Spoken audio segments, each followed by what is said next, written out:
be soon starting with our first session, wherein we'll be talking about the digital transformation roadmap, a game-changing technologies for the hotel and the travel sector. May I request everyone to please settle down so that we can start the session.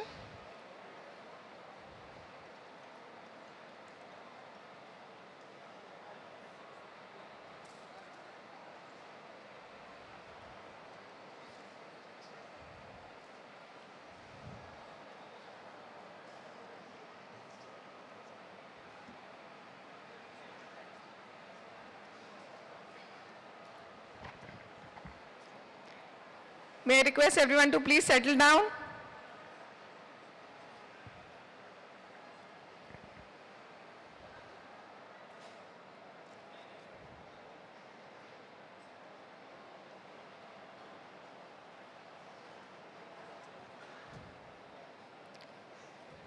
Digital transformation roadmap, game-changing technologies for the hotel and the travel sector.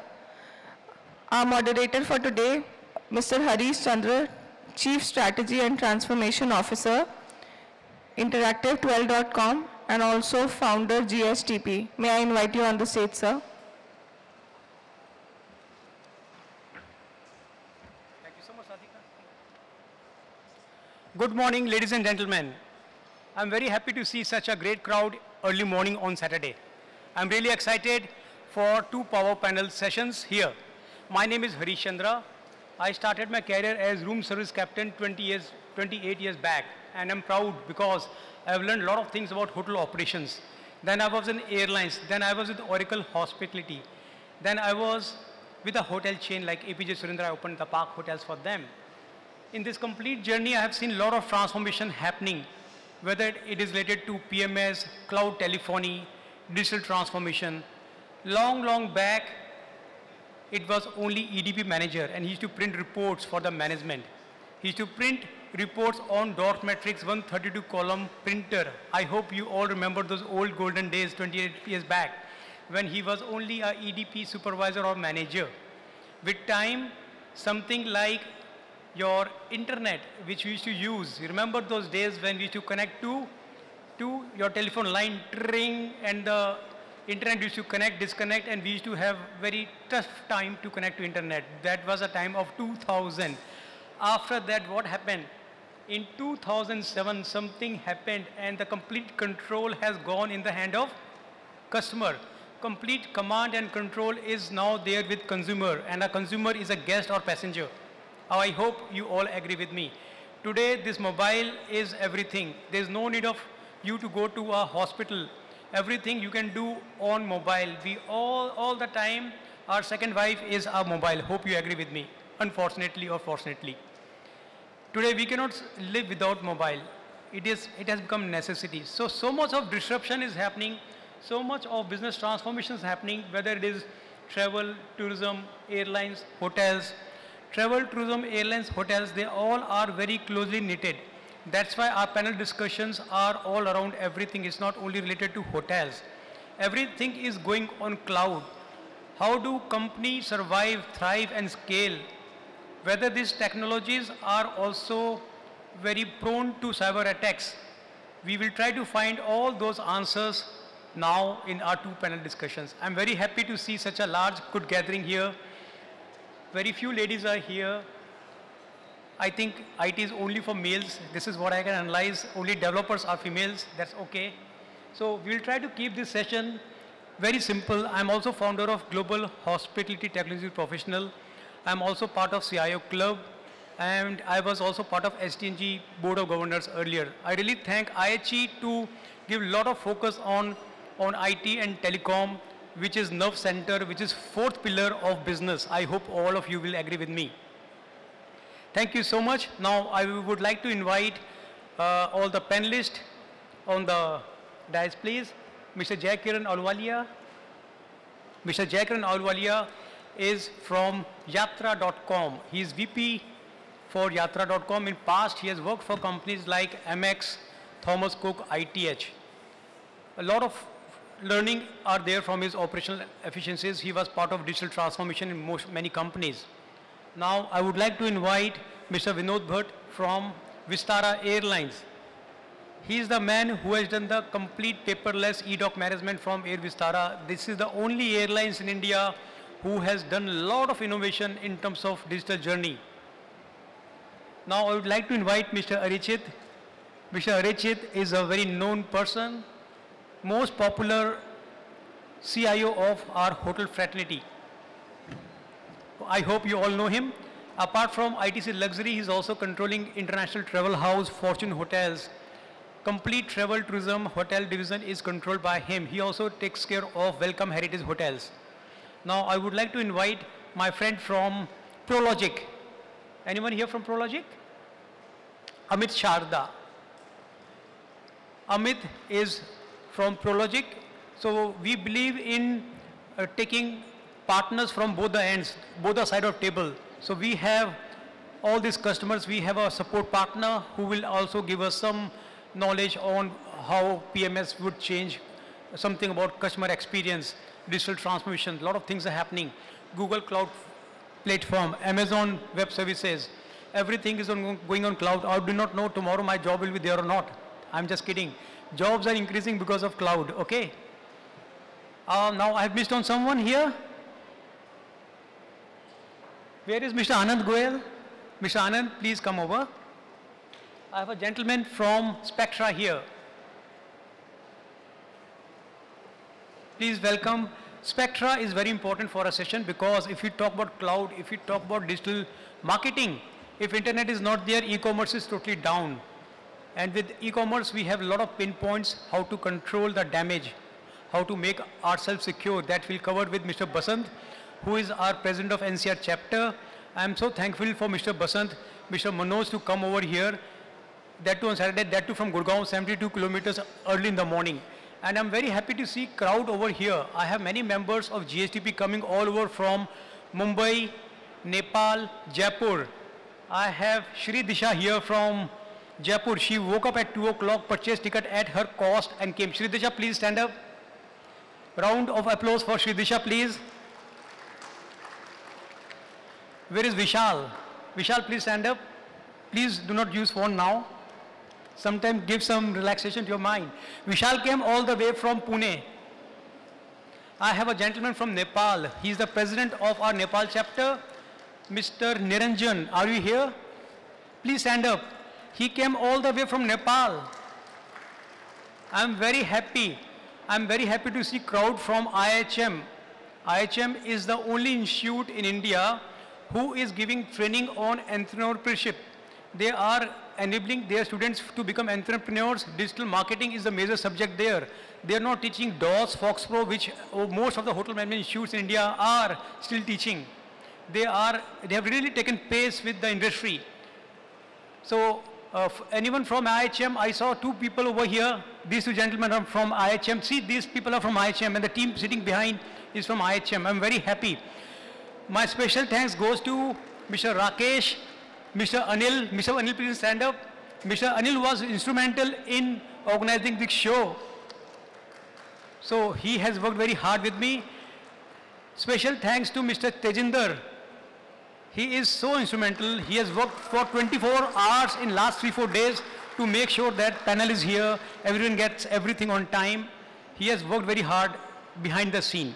So we will start this panel discussion now.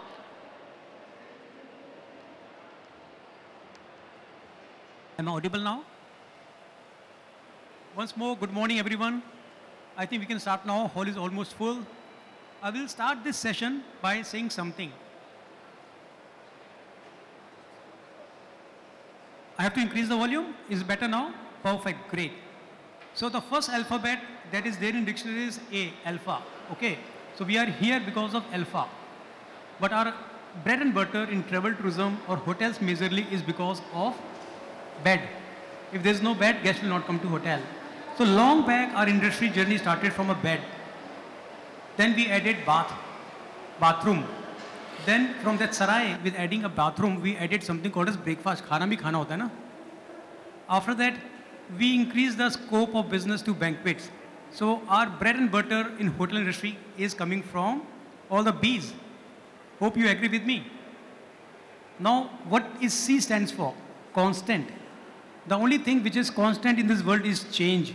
Everything is changing. Hope you agree with me.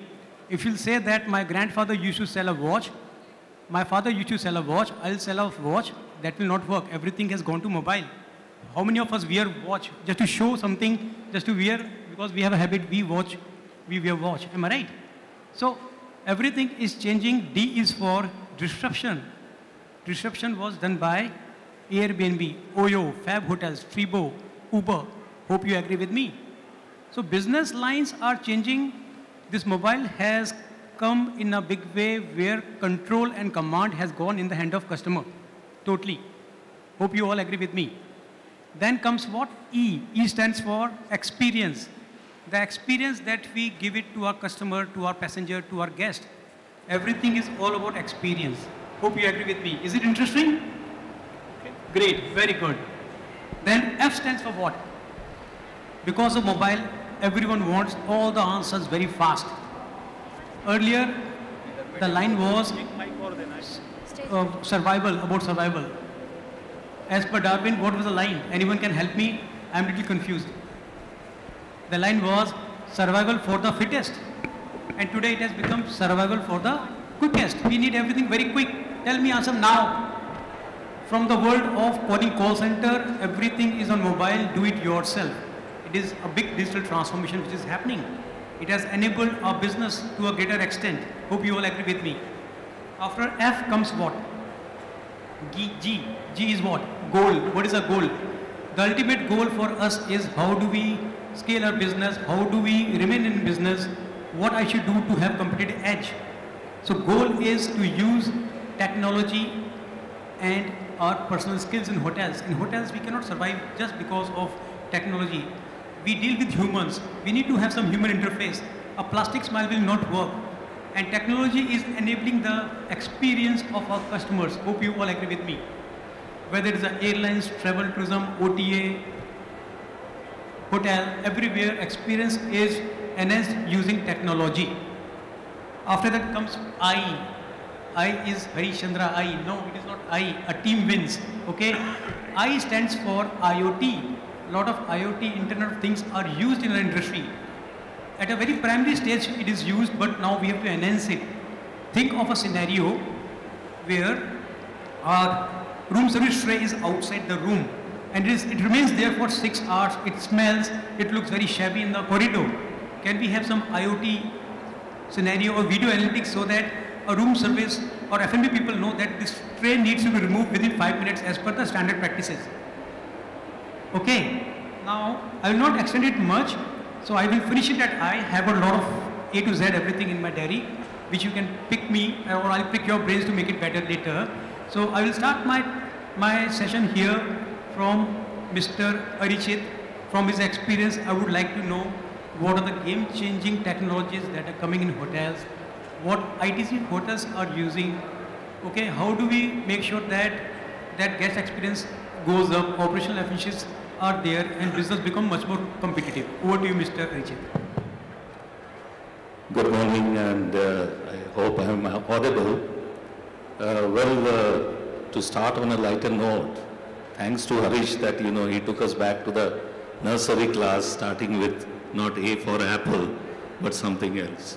Thanks, Harish, for a lovely introduction to our session.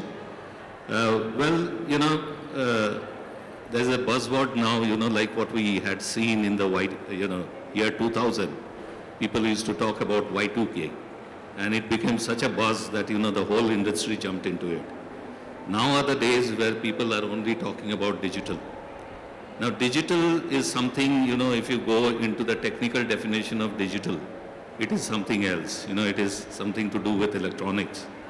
But what it has actually transformed, or this terminology has brought, not only to the hospitality or travel industry, but across the world, is something where it has given the control, as Harish rightly pointed out, control in the hands of the customers.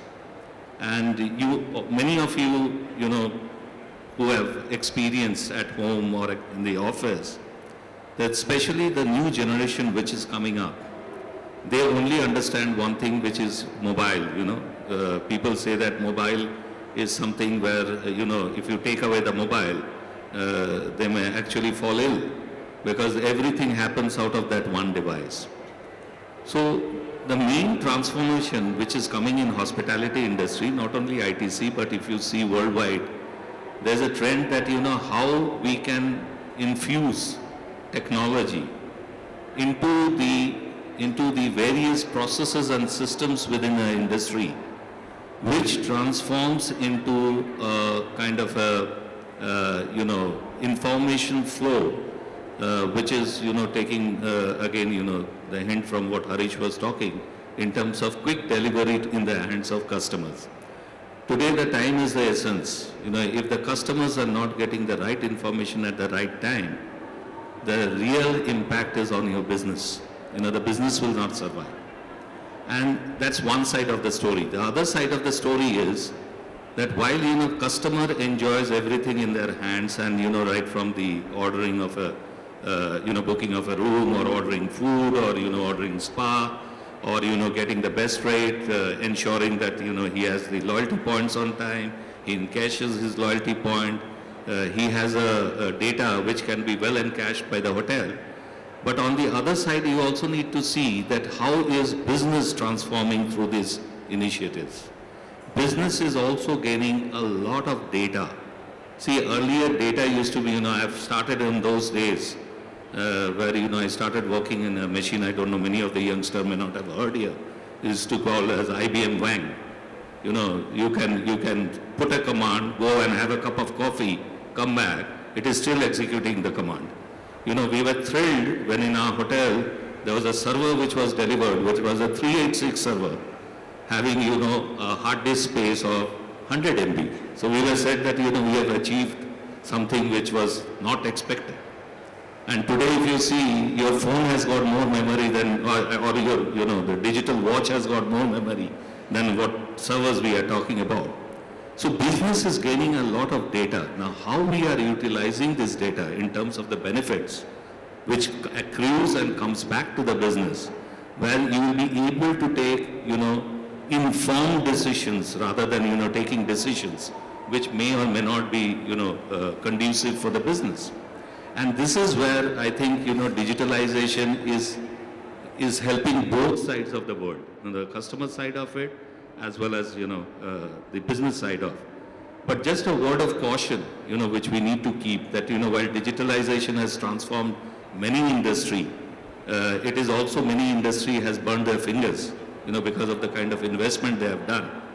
At the end of the day, whether it is digitalization, whether it is any initiative that you are taking for the business, it is for business transformation. So if you are trying to infuse technology without looking into your processes, without looking into the how you conducted your business earlier and what are the changes that needs to come, I think, both will take two different paths, and that may not be, good for the business or good for the citizens who are involved with that business. That's all from me, Harish. Thank you, Mr. Arijit. Mr. Vinod, we would like to know something from you, what you're doing at Air Vistara now. And I heard that I have seen many great articles that you have totally digitized your Air Vistara, the only airlines which has got e-document management system, which is doing everything fast. It is totally paperless now. I would like to know your views on digital experience of customer. First of all, thank you, Harish, for having me here. Good morning to all of the audience as well. I think the pandemic has taught us many things. I think we say that the digital disruption has really accelerated, right? So what it really means to us, what it means to customers, what it means to stakeholders, I think we need to understand that a little better. So fundamentally, the business operating model has changed. Whether we like it or not, it has changed for good. So there will be no pre-pandemic state anymore. So the state we are in, it is going to continue, it is going to be better. It is going to, we need to adapt to that operating model. I think that is one context I want to really set up. So what has changed this? I think the behavior of the customer, behavior of consumer, behavior of employee, behavior of partners have changed. And everybody wants to do everything online now. So Airlines was no exception. In fact, Airline was at the forefront and still at the forefront, where you need to give solutions which are truly digital in nature, because customers from the regulation perspective or their own behavior perspective, they don't want to literally go to the check-in counters anymore. They want to get everything done from their phone, whether it is check-in, whether it is going through the security, everything they want to do. And I would like to highlight some technologies which are really touchless. For example, DigiYatra is going to be embraced very soon in the Indian market, aviation market, where you will have to register once and then your face will become the boarding pass. So you will be literally seamlessly going through all the airport hops without even showing your boarding pass. So that is the expectation we are talking about. Now, on the the face of it, it may look very fancy, it may look very good, but behind the scenes, how are you making sure that the data is not getting compromised, it is scaling up, its response is going, and there is no breach of trust, very important. Because if that happens, that your customer experience will take a big toll. I think in that context, we have been putting a lot of effort. First of all, digitalization, which I think Arijit was also talking about, that we are focusing on it. We implemented briefly on the RFID based technologies in the aircraft itself, where we can count the inventory and also the expiry date of some of the items which need to be tracked, so that we don't use some of the items which are actually not supposed to be used. And today manually people have to check it, and now in the new world of RFID, it's getting done in minutes. Similarly, there's a lot of paperwork being done in the aircraft. I think that whole process where digitization we're doing today, and you have seen as part of that, we have implemented certain solutions. But barring that, if you look at the whole omni-channel strategy, where the customers are moving from the web to mobile, and the new behavior which I am seeing from the customers is that they don't want to download any apps. So we don't want to have app of Uber, Zomato, Amazon, Flipkart, Vistara. They want to be served where they are. So people are talking about conversational commerce. So you will see, they want, for example, to buy the tickets, the hotels on the WhatsApp, on the messaging platforms. So if you are talking, they may ask a question to a bot, I want to go from say Delhi to Chennai, and what is my price point, who is giving me? All those through conversations you can buy things, you can pay things. So I think that is a new, I would say, trend which is going to catch up, and it will again change the experiences, again change your digital spine of the company, where you need to worry about it. Third thing which is very important is the whole data which has been generated. It is humongous. You talk about the data from customer side, from the aircraft side, from the engineering side, flight operations, ground services, safety, corporate, name it. So where does this data sit? Are you using this data at the right moment to make your decisions? I think that is where the game is. That how do you ensure that you are not very reactive to an incident, you are more proactive, in fact you are more predictive or more prescriptive. So that is where the technology interventions are happening. You spoke about IoT. IoT will be a game changer in airlines. It's already there. Some of the airports across the world has more than 40,000 IoT sensors. So where you can actually get the queuing can be done, e-boarding can be done, all the basically interface between airports and airlines can be done. So there's a lot more to talk about. Probably in the next round we'll talk about metaverse, how it's going to change the world. Thank you, Mr. Vinod. It was very insightful. I just want to know one more point from you, if you do not mind. Like you rightly pointed out, that there's a limited memory in the phone and no one wants to download so many applications. So I think this is the world of progressive web application, where I scan a QR code and the URL takes to somewhere where I do not download so many applications. So have you done something on this part also? You have some QR code, or someone can scan something so that it opens automatically? Yes, I think we have implemented for our internal departments, where they had to remember the full URL. Particularly, for example, if an engineering technician, we want to validate their degree, we want to check that they have to upload the documents. So that is today driven in Vistara by QR code. So QR code is picking up a lot in digitizing the whole process, so that people can use the phone directly. They don't have to do anything else. So it's again a part of the whole digitalization process. Great, so nice. Now Mr. Anand Goel, I want to know from your side. Mr. Anand is from Oberoi Hotels Corporate Office. I want to know from your side what you have done to enable digital journey of customer. Good morning. I hope Little near. so. Good morning. So digital transformation. You have to bring it near. Digital transformation is no more a choice. Now it's a necessity. It is important that whenever we do a digital transformation, we need to transform the life both for the customers and for our internal customers, that is our internal people, who are day in and day out looking after the data, doing after various jobs. As I'm in hotel industry, hotel has to deal with a lot of data. There is a process which is night audit. Now, night audit in our earlier days used to generate hundreds of papers. These papers needs to be reviewed by various sections of the people, the general manager, the F&B managers and all those people. What we are doing in the sense is, if this night audit process remains the same, then there is a lot of resource wastage that happens from the manpower, plus there is a lot of wastage of paper that happens. If we do a digital transformation, those things can be done digitally. Exception-based auditing can be done, and similar is the case with all other manpower. We'll save a lot of manpower there also.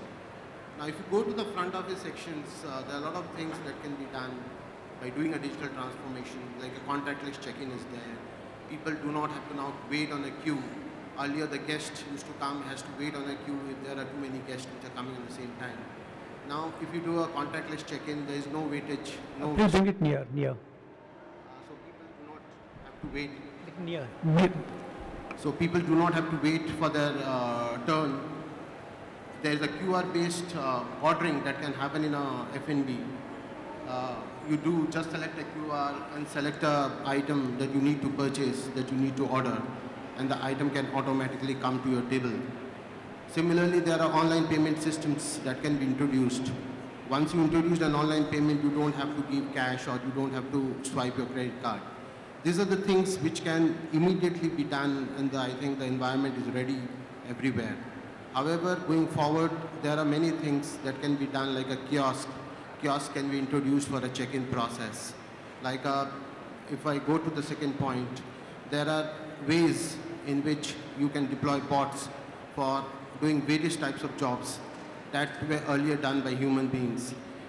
You can have a QR code on your mobile that can work as a key, so that you don't have to give a physical key to the guest anymore. Similar are the cases where there is an ample opportunity of digital transformation as we speak. However, this is a long journey. The world keeps on changing, like the way we change our mobiles, the way we change everything. This is a long day. However, many things have started moving now, and we in our organization has also done a lot of transformation in the digital space. We have made our company paperless now. There is no paper neither in the front office nor in the back office. So I would say this is a journey we have started off, and I think we'll be able to match with the world where they are moving towards digitally, doing everything digitally instead of anything doing through paper. Thank you. Okay, very interesting. Now, I want to know something. In hotels, we have to differentiate between what is good to have, what is must to have. Now, in airlines, a boarding card dispensing machine dispenses more than 2,500 boarding cards in a day. In a 100-room hotel with the average occupancy of 50%, 80%, with average length of stay of 3 room nights, there will be hardly 10 or 15 keys will be dispensed from the machine. I think it is a waste of money, and I have not seen this implemented by most of the hotels. Cost of this machine which dispenses the room key is around 20 lakh rupees as of now. So I think it is not good to have. There are technologies like voice-enabled lifts. I have not seen hotels still using voice-enabled lift. I have not seen much hotels using Alexa, voice-based artificial intelligence, natural machine learning-based things. I have not seen hotels where their mobiles are enabled so that the door lock key can open, or it is not standard in a chain also as of now. So I want to pick something from my friends who are from hotel industry here. Can you tell me about 2-3 game changer technologies which have evolved because of COVID? COVID is a real digital transformer. It is not the chief digital officer, chief information officer of CEO who has done a digital transformation. It is COVID actually. So I just want to know from experience that in last 4-5 years, if you can just rename, tell me about 1 or 2 technologies which have really increased guest experience. Anyone can pick it, please. Okay, there are plenty of them, especially, COVID kind of transformed the way we used to conduct the business. I will just not touch upon elevators. Elevators, of course, had a huge role to play because people have to touch the button. So in ITC, any hotels or even in our corporate headquarters, if you come, what we have done, in terms of calling the lift down to your floor, it is something which is done through, foot pedal. So you have got 2 foot pedals which are up and down, and based on that, the elevators can come to your floor, wherever you are. Secondly, to direct the elevator where you wish to go, you have got, the option whereby you can actually show the card to the RFID machine without, again, touchless. And there is something which is like a control box in the elevator, where if you just, show your finger, even away from that slot, it picks up the floor, provided you have a clearance to go to that floor. Otherwise, it will announce to say that, you are not, allowed to go to that particular floor. Touching upon the digital key, I think whatever little I have studied, and I have kind of, did a bit of an R&D also in this area. See, any technology, when you give it in the hands of a customer, one thing needs to be, kept at the back of the mind, that, it has to kind of go through the entire process. When it kind of touches the entire process, and he doesn't have to kind of, change between a manual process and an automated process, he finds a value at the end of the day, and he uses it. It holds good with us also. But if there is a disruption, and especially in India, with the kind of, statutory requirements you have to give the photo ID. That photo ID has to be verified, which it belongs to you or not. So there is a disruption in that particular area, and a little bit, because we have a collaboration with Marriott Hotels, and I had some discussion with their CTO also. See, worldwide, what is happening that, there is a trend that, not more than 5 to 7% of the customers are actually using the key on the phone, which doesn't require any assistance. You can straight away go. But since there is a disruption in the check-in process, people feel that even if I have gone to the counter, might as well I pick up a key, which is there in my pocket, and I don't have to, enable my NFC or anything of that sort when I have to open the door. Another area which I want to touch, and which was pretty successful, and we got a lot of recognition from the customer, is something in terms of the room control. So we had a room control system, which grounds up we have created for ourselves. We have not bought it from the market. And the main purpose when we were designing and architecting that entire solution, we kept only one thing in mind, that at the end of the day, we should all put our, feet into the shoes of the customer and see that, is there any kind of a disruption which is happening, which is kind of, make him unhappy, or he may not use it. So in terms of that, the biggest transition that we did, that the entire control we gave it in his mobile. And that was absolutely a game changer. So now, whether to control the TV, whether to, order for his food, whether it is to, control his temperature, or anything, even calling for the laundry, valet services, everything is in his hand. But the moment he is out of the geolocation, it gets disabled. So it's not that I can, stand in the lobby and start controlling somebody else's room. And another important thing is that, the main thing in COVID time, people didn't want to interact much, physically interact much with, whether it's a staff, whether it is, somebody who's coming to service the room and all. It also became very important through this system that go and service the room and give them the tag that, it has been completely sanitized while he is not in the room.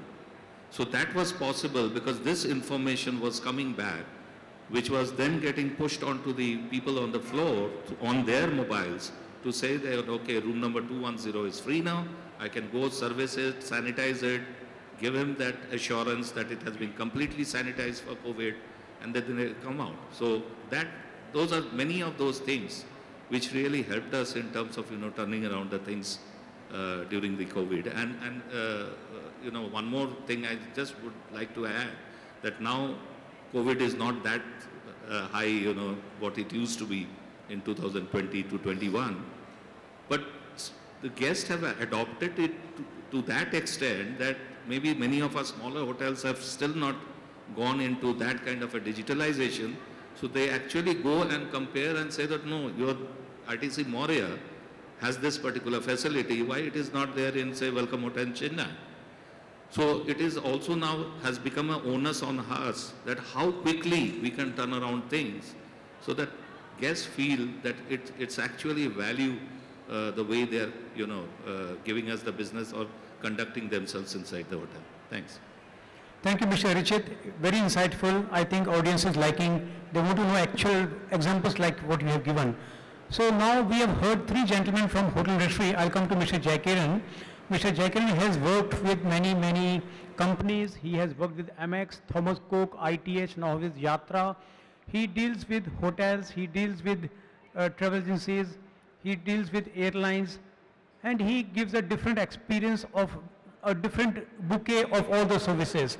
So Mr. Jai, from your experience, what guest expects today, what passenger expects, what customer expects, and how our industry can go to next level? Thank you, Harish. I hope you can hear me. Yes, you are. If I talk about travel, I think it's been a very long and a very exciting journey. If I take you back into history, as youngsters, when we had joined the trade, we used to, have tickets which were carbonized. So you had to write the ticket and then give it to the customers. And there were not many choice in terms of airlines and all. We only had, a few airlines, and then few private airlines came in, but they, went bust, like Modi Luft, East West and all. Then came then the technology was introduced. The GDS came in, which is the global distribution system. It helped us, look at the inventory of the airlines. So we were only talking about airlines at that point in time. If you were to book hotels, you had to call up the hotels, get the confirmation. So that is how the journey was. And then the automated ticket printers started coming in, so the life became a bit easy in terms of travel. And then, finally you had paper tickets, which you have now. And, like when I travel, I have hardly seen any tickets. I just look at the boarding pass, go to the airport and, and check in. So the journey has been exciting, and technology has played an important part. The customers at that point in time didn't have much choice, so they had to live with what they were being offered. But now, when we in the current scenario, I think the customer is the leader now. They have a lot of choices. They have a lot of things to play around with. As a corporate travel professional, I have seen journey through agencies like American Express, Carlson, etc. Now with Yatra. Technology is at the forefront of the customer experience. So what they expect now is a quicker turnaround time, a touchless experience, which is what COVID has taught us. And we have seen a lot of technology emerging. The mobile has become the king. Everything is on the mobile. You can book your flights, you can book your hotels, you can book your cabs, etc. So there is one touch point that we have, which is the mobile. We have the customer service experience, where you have chatbots that have now taken over. The artificial intelligence is working its way into the travel industry in a big manner. Then we have, facial recognition, artificial intelligence, virtual reality, all creeping into the travel domain. So what the customers want today is a quick turnaround time, an experience, which they are looking. So they are clubbing business with leisure. So when they go out for their business trips, they would want to explore the place as well. And you know, there are many technologies available which would allow them to look at the places, you know, experience it virtually before they actually go and visit them. So all that is transforming travel in a very big manner. The next big thing that we are now looking is metaverse, which my colleagues would be aware of. It has been an exciting journey, and I think we have more to see. But one thing that, you know, remains is the human touch. While you know, in my career, I've been listening about teleconferencing and all. It didn't take on, you know, much. We were listening that travel is going to go down because people will do virtual meets, etc. Come COVID, we were forced to stay indoors, and that's how, you know, Zoom of the world's you know, took prominence. But now, as COVID is gone down, we are again back to traveling. I think it's the human nature which wants us to interact face to face. So one thing, technology is there to stay. Technology will play an important role in whatever that is being done. But human touch is going to remain an important part of the journey that we will traverse in the future as well. So yeah, that is how you know, the technology has changed travel, and it will continue to evolve. Thank you, Jay. Very insightful. We work with business partners, no more vendors now. Now, I would like to ask something from Amit Sharda, what their company is doing to enable digital journey of customers. Good morning, everyone. I hope you can hear me well. So what we did as Prologic first is that we estimated that coming future, everybody would be talking about the cloud solutions. So we started our cloud journey for the hotel, starting property management system maybe 10 years back. And eventually we did convert all our applications to be on the cloud. Because nowadays when we go and contact hotels, the first thing that they want is to reduce their CapEx expenses. So everybody wants a subscription-based service. It's easy. And if they like the system, they continue. If they don't like the system, they get out. It's something like subscribing to Netflix. And during the pandemic time, what we also did was we did a complete contactless journey for the guests, which means when they get a reservation confirmation, they get a link, they can modify their profile, and that helps you to get the correct data of the guest into the PMS system.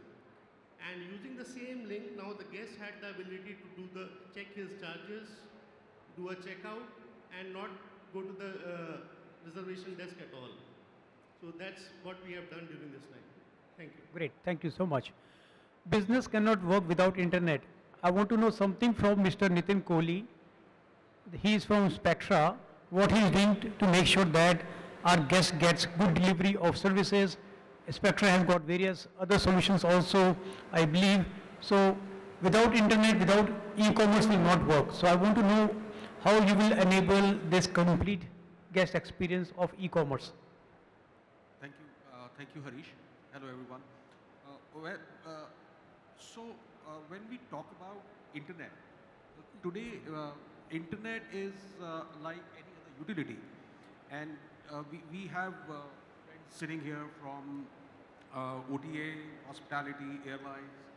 We have seen that most of the service innovations that have come in any industry are driven by technological innovations.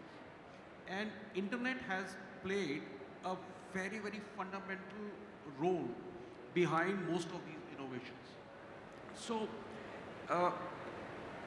if we see the way Arijit was mentioning the entire elevator experience being changed, customer today is expecting touch-free, everything in my hand, mobile-based application, whether it is booking or checking in, ordering food, and the fundamental layer supporting all these activities is a robust connectivity, which is like an assured requirement everywhere. Another thing where I would say hospitality industry, especially hotels, have taken a lead for long is the entire managed services piece, whether it is aviation or hospitality. And going forward with more and more reliance on cloud infrastructure, the focus has to be given to the security of data. Though we are generating a lot of data, we all know that. And I'm sure the industry is paying due focus on the data security aspect of it. Very good. Now I think we are running short of time. We will take 5 minutes for the question and answers. Floor is open for question and answers from the audience. Any questions please on high-tech touchless? Yeah, please. Please hand over mic to this gentleman.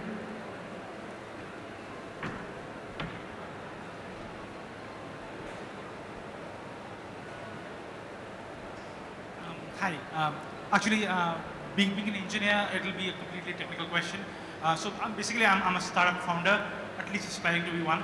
So I'm actually moving into the space of supply chain and how it touches and impacts. Oh, sorry. Thank you. Okay. So how does it impact the customer experience and obviously the entire chain, starting from the farmers till the time it reaches your plate?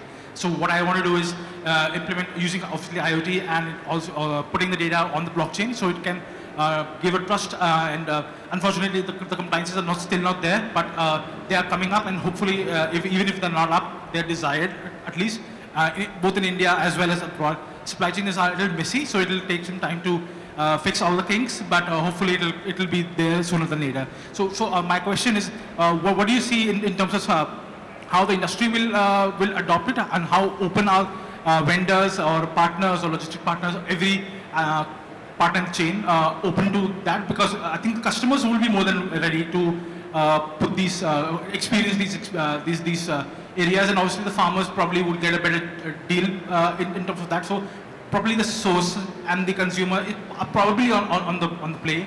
How do you think hotels, restaurants, all these resorts, things like that will be ready, and obviously the vendors that eventually supply from the farmers to the consumer? How open will be there? Yeah. Mr. Arijit, you would like to take this? Sorry, if I have understood, I'm just repeating your question because there was noise from the other side. So you were talking in terms of the IoT and how it will kind of correlate between the source, the source as well as the demand. Yeah. How do they correlate? Okay. See, IoT is a technology, and through IoT you can create as many solutions as you want to. I'll give you a live example which may help you in terms of how any such technology can be well utilized, whether it's a hotel, whether it's airlines, and so on and so forth.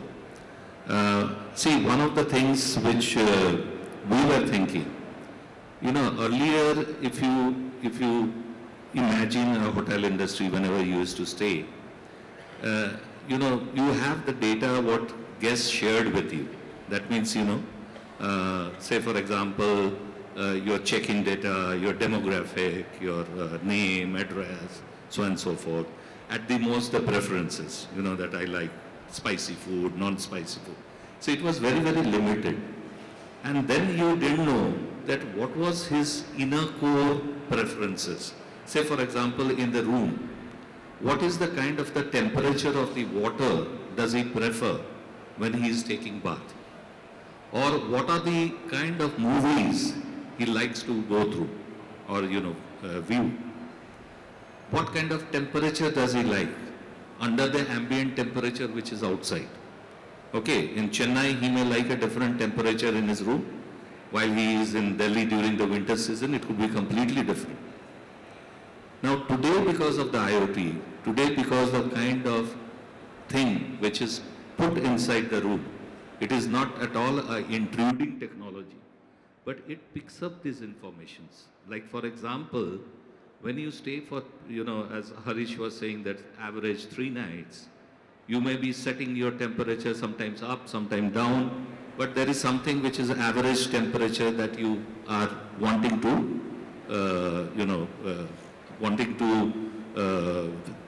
adjust for yourselves while during your stay. You may be, during the stay, maximum number of times you have watched a fiction movie. Okay, that's also your preference. Now just imagine that when you go from this hotel to a similar, some other hotel of the same chain, and when you enter the room, normally you will find in the hotel industry, and all the hoteliers will agree with me, that whenever somebody pulls out that key and walks off the room, the temperature automatically goes up because your fan coil unit is brought down to a suboptimum level, and you come to a temperature which could be 24 degrees.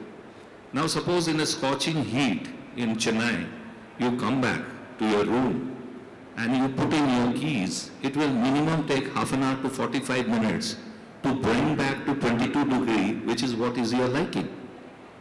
Now this IoT has helped you that whenever there is a check-in happening, the preference, not only his likes and dislikes in terms of food, but even this room-related likes and dislikes are there in the database, which automatically triggers not only to the service staff, but to the control units which are there in the room. So by the time you are checking in and you are coming back to the room, the system knows that normally you write 22 and it sets the temperature of the room to 22 without you being, going and, changing the thing. Suppose you just open up the TV. And let me tell you, these are all what creates the wow at every moment of truth. So you open the TV and you suddenly find, it says that your preferred movies are listed here. You may see it, you may not see it. But I may feel it, this is damn good here. I like fiction movies. And all the latest fiction movies are there on the channel. So I can select and I can do. So all these things depends upon how you are solutioning. Now, it should not be overcrafted in a way that, the guest becomes, am I into a science fiction movie club? But it is something which is subtle and which is behind you, which is continuously giving you that opportunity to enjoy the hospitality without being intruded into your life. And that is what, each of these technologies. So technologies are same across, but how you adopt it, how you solution it, and how you actually give it across to the customer is something which makes, the difference. I hope I have been able to address. Just one small follow-up question. Sure. You mentioned non-intrusive technologies which are potentially great for even the people who don't have a, let's say a smartphone, or people who can't afford, for example, my parents probably won't be comfortable, at least that comfortable with, let's say, IoT and VR and AR and things like that. How easy it will be to have intrusive technologies, for example, AR, VR, where you need a physical device probably to get that experience out. How likely is that versus non-intrusive? So, gentlemen, simple example. Yeah, please. We have only 2 minutes more, okay, please. Yeah. One small example that, if you are youngsters, you may like that, the VR goggles to, have that experience of a monument or whatever it is. But for an elderly person, I'll give you an example that suppose you are at your home and you want to see, say, NDTV channel. You are flipping, channel after channel to arrive if you are not remembering which channel belonged to NDTV to reach up to there. Now here, when you are picking up a visually enabled iPad, which has got a NDTV logo in the channel selector, for me as an elderly person, it becomes much more easier to just touch that and I will get the NDTV on my screen. So it is again what I wish to say in the interest of time, that it is what you create the solution. It's not that, a technology can turn around things. It's the solution which makes all the difference. Thank you. Very well said, Mr. Arijit. In hotels, we create a home away from home. Guest or customer is king. And IoT and all these solutions is helping in creating all these things very simple. We believe in a principle of KISS, keep it simple and sober. Very rightly said. Thank you so much. So there's one more question from a gentleman from the back.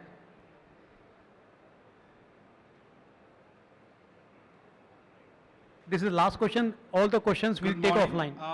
My question actually has partially been answered by you, but intrusion into privacy is a very, very serious issue. What you said, that I go into a room and the movies that I like will come up first. So will porn, and so will some other embarrassing points which I may have used or not used. Maybe I used the hotel with another lady. This happens in real life. And privacy has become a very serious issue, especially with artificial intelligence, where there isn't a smart person thinking what to remove and what not to remove. Computers just look at numbers and do number crunching, and if you've gone to a site 3 or 4 times, it will put that right on top. So it's a difficult one, but especially in the hospitality industry, where everything is not always simple. How will you ensure that privacy is kept to the maximum? Because hotels are used for many other purposes than just a travel to sleep at night. Mr. Ajay, the second session is there to address this only. It's totally about security e-commerce. Okay, but still, if anyone would like to take this. This is not so much security, sir. This is not. It's a privacy data. This is not people knowing what I like. This is I walking in and someone puts out a embarrassing situation, and I may be that evening with my wife at the room, and if something shows up which is not agree with you. That I'm more worried about how that will happen. I'll just take 2 minutes in the interest of time, Please, Harish. please. Your question is well taken. And today, you know, with the kind of policies which are there for the hospitality industry, whether it is GDPR, whether it is, you know, thankfully we didn't have the Government of India privacy policy, which now got deferred to December or January, whenever it comes up. But let me tell you, I can't talk about the others, but I can always talk about my company, which is ITC. Privacy is taken of most important and paramount thing, which is what is something, as I mentioned to the gentleman there, that when you are solutioning, if you are not factoring these elements in the solutioning, technology is going to goof up. There is nothing which can stop a technology, because I have told him to crunch the number, the way I have told it to crunch the number, it will do that, and it will not know whether it is hurting the guest or it is hurting the business. But when we are solutioning, I'll give you a simple example. Today, even before Government of India came with that diktat, that Aadhaar cannot be taken, let me tell you, for last 1 year, and we have faced a lot of challenges with the guest, because the guest has says that if I am giving you Aadhaar, why aren't you accepting it? Without knowing the consequences, that what can happen if Aadhaar, that information with the QR code, gets into wrong hands. So it is all about that when you are factoring in the technology, please look into the areas which are completely driven by the way you are architecting it, what are the elements you are putting as part of the solution, and you have touched upon just one area of privacy. Let me tell you, there are a lot of security concerns. You know, today, I don't know who is that gentleman staying in that room. I may have his passport, I may have his Aadhaar, I may have a lot of things about him. And we have got queries from the security agencies, maybe after 3 years, to say that we need all the data about that guy, because later we come to know that he is a fraud who was staying there. But he, you know, gave a card which was MD of the company. His Aadhaar spoke about the thing. So what I'm trying to see, that at the end of the day, whether it is privacy, whether it is security, it has to be handled with kids' gloves, and it has to be ensured that it doesn't intrude into any kind of unexpected areas. Thank you, Mr. Arijit. Mr. Vinod, you want to add something, please? One element I want to add to this is, see, all the companies, most of the companies probably are today regulated companies or industries.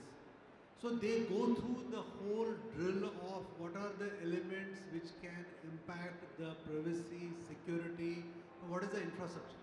And you need to do a formal assessment. That assessment of implementation in the systems, and also from the audit perspective, whether you are meeting those or not. So there are huge liabilities for the companies. Forget about from the end customer point of view. The company's liabilities are huge. So it is the interest of companies also that make sure that the right controls, checks are put in place and right consent is taken from the customer before their data is used in a controlled manner. I just want to put that in place. Thank you so much. We'll take rest of the questions offline. I'm very happy today. This is the best panel which I have ever curated from my colleagues. Round of applause for my panelists here, please. Thank you for being such a patient audience. Thank you so much. Thank you so much. Oh, one photo. Thank you for such an enlightening session, dear panelists. Thank you for audience for being such a lovely audience and, asking some relevant questions. Sir, may I please request to please stay on stage for another 2 minutes. May I request Mr. Anil Malhotra to come up on stage and facilitate our speakers. We have a small token of appreciation from Team IHE, sir.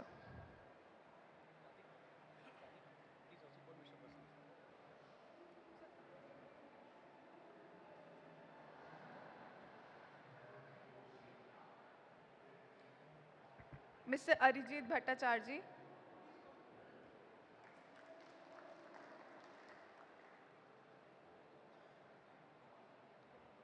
Mr. Vinod Bhat. Mr. Jaikaran Aluwalia.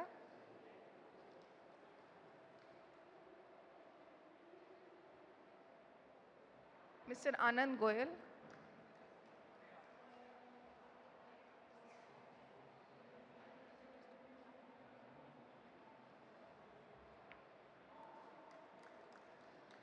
Mr. Amit Sharda.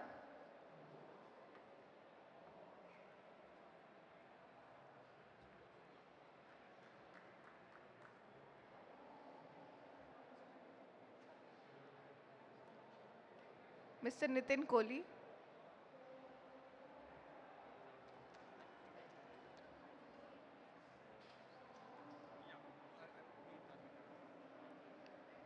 And Mr. Harish Chandra. Thank you, sir, for facilitating. The sessions were planned by Mr. Harish Chandra. A big thank you to you, sir.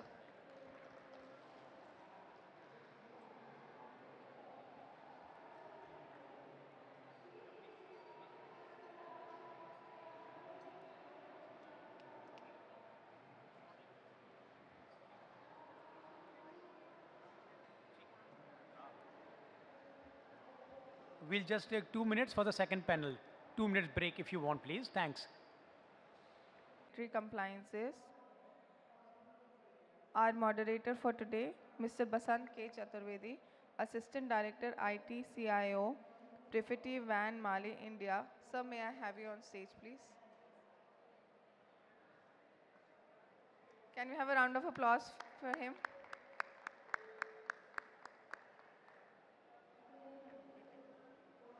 Our panelists for today, Mr. Manoj Srivastava, CTO, easemytrip.com. So can we have you on stage?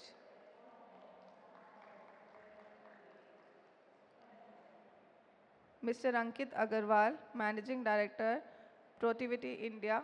So can we have you on stage? Mr. Vibhas Prasad, Director, Leisure Hotels.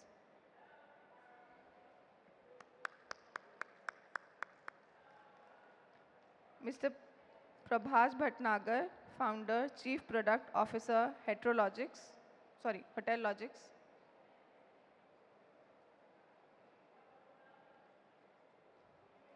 Mr. Avtar Singh Monga, Strategic Advisor, Host Books.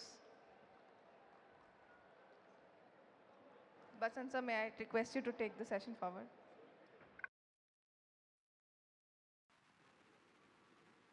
Am I audible?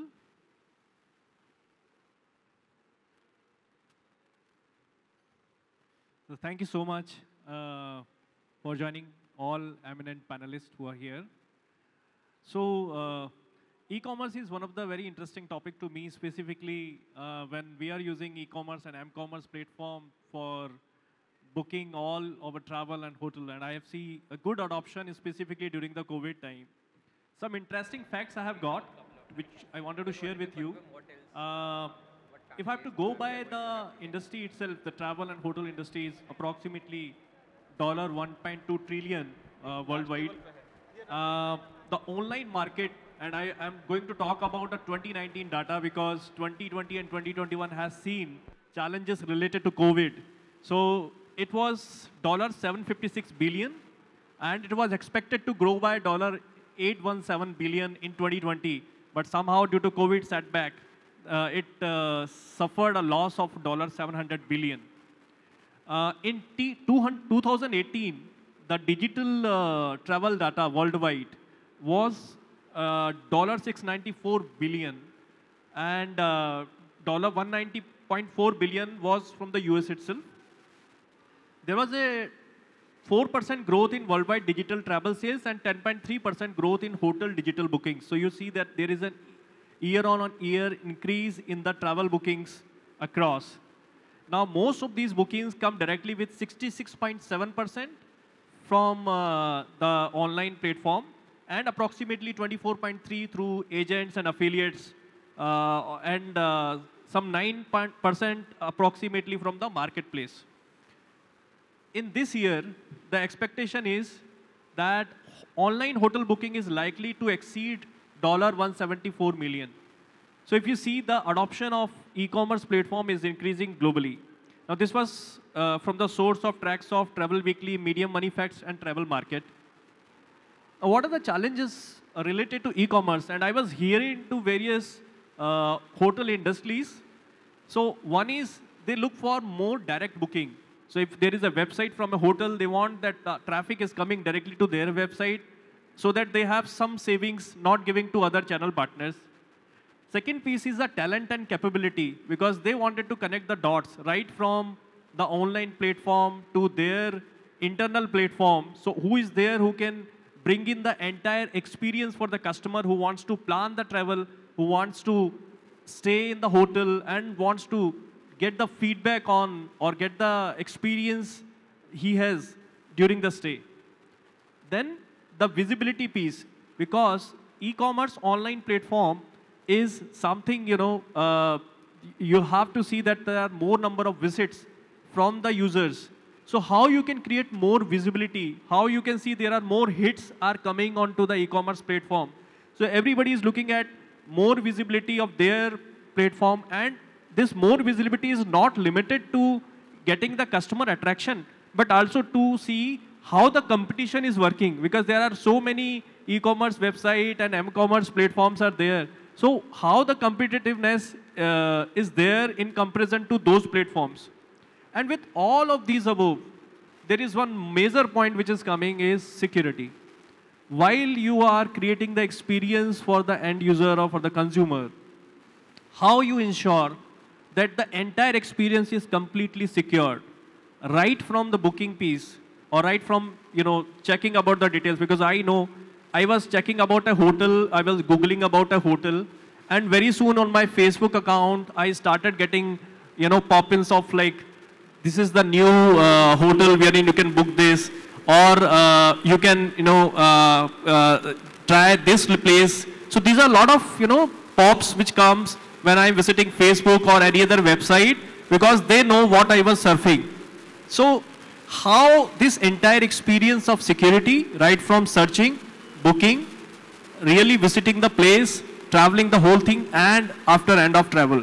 So this entire experience, how we can secure it. I wanted to quote some examples, In 2014, I'm not naming the hotel name, there was a huge breach happened, and this was due to the email spoofing thing, which has costed them a lot. Again in 2020, same hotel, and it's a very big 5-star chain across the globe, they have lost some personal information of 5.2 million guests, which is a huge number. This has exposed over 500 million users to significant risk. So this caused them damage of $12.5 billion, which is huge. Similarly, in 2019, there was a big resort, I'm not naming it. They suffered cyber attack. Hackers managed to steal the personal information of over 10.6 million people. Now with the GDPR is in place and with a lot of personal data protection and data privacy, we are talking about how we are going to manage it. So my question starting from Ankit, today we see several, organizations, startups or m-commerce, e-commerce platform who are promoting their business through them. So how you see the future of e-commerce business growth and risk associated with it? Thank you. So I think the way e-commerce started, it started with a buzzword.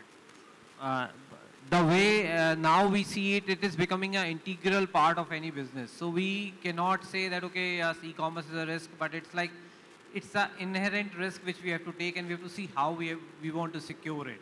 So yes, certainly e-commerce business is a risk, and at the same time, the way we are seeing that e-commerce is not coming as an isolated activity, it is also increasing a lot of third-party involvements in it. So the third-party vendor risk management, the way we are using other portals, all these are becoming a critical risk, and there has nowadays, if you see the way the information security has been designed and is being designed by the CISOs and the CTOs of the world, is more comprehensive in terms of what we are covering in terms of our integral risk. Now, when I say integral risk, it's not only the employees, it's also becoming a third-party vendors which we are using. And then there's an external risk which is being calculated, understood, and that is also being covered. So certainly, yes, the e-commerce is a risk, but at the same time, it is an opportunity which is helping us to go globally to the customers, a much wider customers, and it is being designed in a way. So I would say, yes, it is a risk, but at the same time, the way we are evolving, it's moving very fast, and similarly, the information security around it is moving fast. So Manojji, you are associated with online e-commerce business. You are one of the right example who talk about integrating hotel as well as travel industry. So what are your views, like how it is helping your business in growth, and at the same time, what are the risks associated with it you have seen recently? Thank you, Vasanji, and good afternoon, everyone. See, let me start with the e-commerce ecosystem. Basically, what happened today, entire e-commerce system, e-commerce marketplace touching around $13 trillion rather, and out of that, $75 billion is a e-commerce business happening in India itself. So, and there are 26 million e-commerce websites is available across the globe. Now, understand the amount of transaction happening every day, which is huge. So, most important thing is the kind of data travel across the globe is a very, very, risk. And we have to make sure whatever data is traveling around the globe, that's very important to take the risk and protect those things in terms of data protection and security aspects. Coming back to the online travel where we are placing. Yes, we are in the second largest portal. We are, position ourselves. Most important thing is we have to morally, otherwise we take care of the technology standpoint, where we are, what we are offering to the customer. And before that, trust level we have to build in the market. So whatever we going to be, marketplace or, uploading the cloud, we have to simulate in-house before launching that any product or service in the market. Like say, for example, any kind of B2B, B2C, or even the API market, we have to test ourselves internally. And test means all the kind of hacking or, the testing quality checks, we have to do that. And then after we ensure everything is, on place, then we can upload in the production environment. So that's my view. We have to make sure before reaching the customer, we have to check in each angle what is kind of product or service we're going to offer to the customer. Thank you, Manojji. So my next question is to Vivasji. Vivasji, Ankit was talking about involvement of CISO. They are working on the entire ecosystem of security.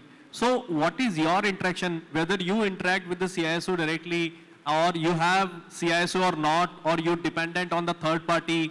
So how you look at the the threats which are associated with e-commerce and hotel industry, and what is the role of CISO and the board on that? Good afternoon, Pasanji, all the panelists and the attendees. I'm no expert on the subject, but having said that, we run a 32-year-old hotel company which is in partnership with some of the largest hotel companies in the country, which includes IHCL, Club Mahindra, and we operate about 28 hotels of our own. I think the e-commerce journey for us started about 20 years ago. We realized we needed to get a website together. In the last 10 years, we became really serious about e-commerce. That was, I think, also the time when the OTA penetration had started to reach critical mass. For a mid-sized company like us, we realized it's perhaps not the best to try and import talent within the company because we could identify one or two people. It was also the time when on-premise technology was evolving into cloud computing across the world. So we were one of the early companies at our scale and size that I think people refer to as vendors. I think they became very strategic partners for us. And there are notable examples we work with. So Mr. Bhatnagar sitting on my left, his company has been a partner of ours for 7 years. We have another e-commerce partner who works. So we realized that it's best to depend on the strategic insight of our partners who are working across multiple nations, some including in Europe where GDPR is active already.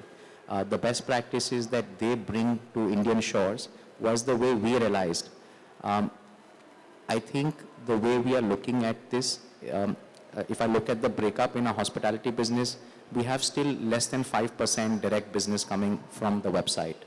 However, OTAs is at about 25%. So if you look at it cumulatively, that's about 30% of the business. But 70% of the business, and we're operating in upscale, luxury, leisure space, is still offline. And I don't see those, the market changing for us anytime soon. I mean, the pandemic came, it's still around.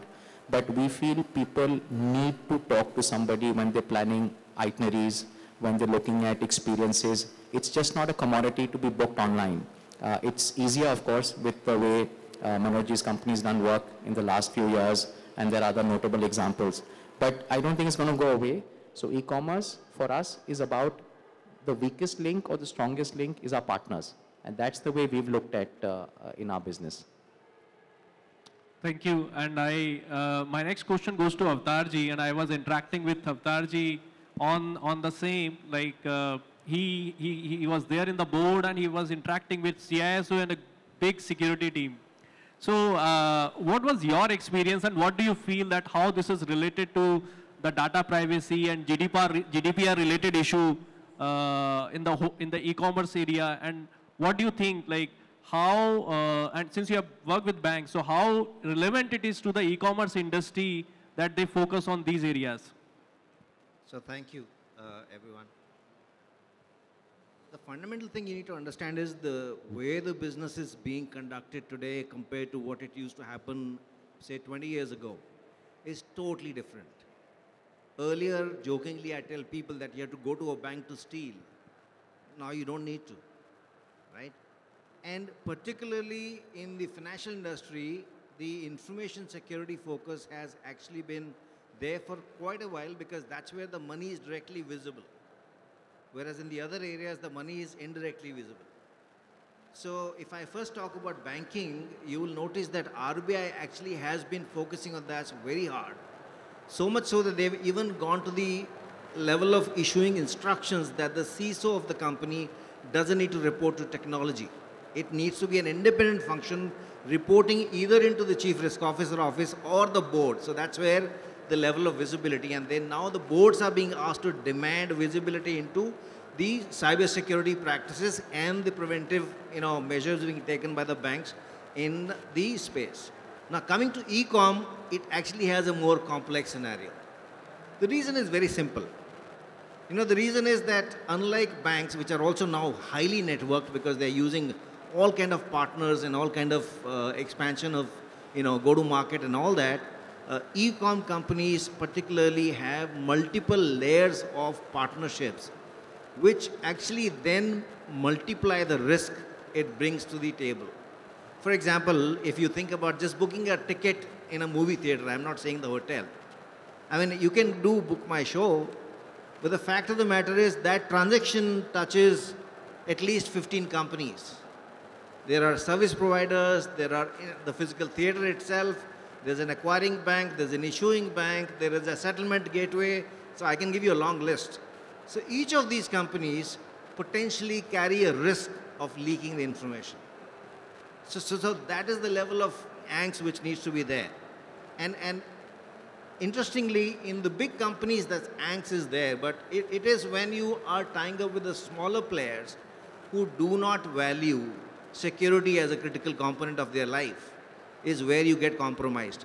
Now, the good news is with the cloud computing coming into the front, most of the companies, for example, I represent Hostbooks here, it's totally cloud. Now, what does it bring to the table? It actually brings to the table the fact that the service provider itself is very high on security.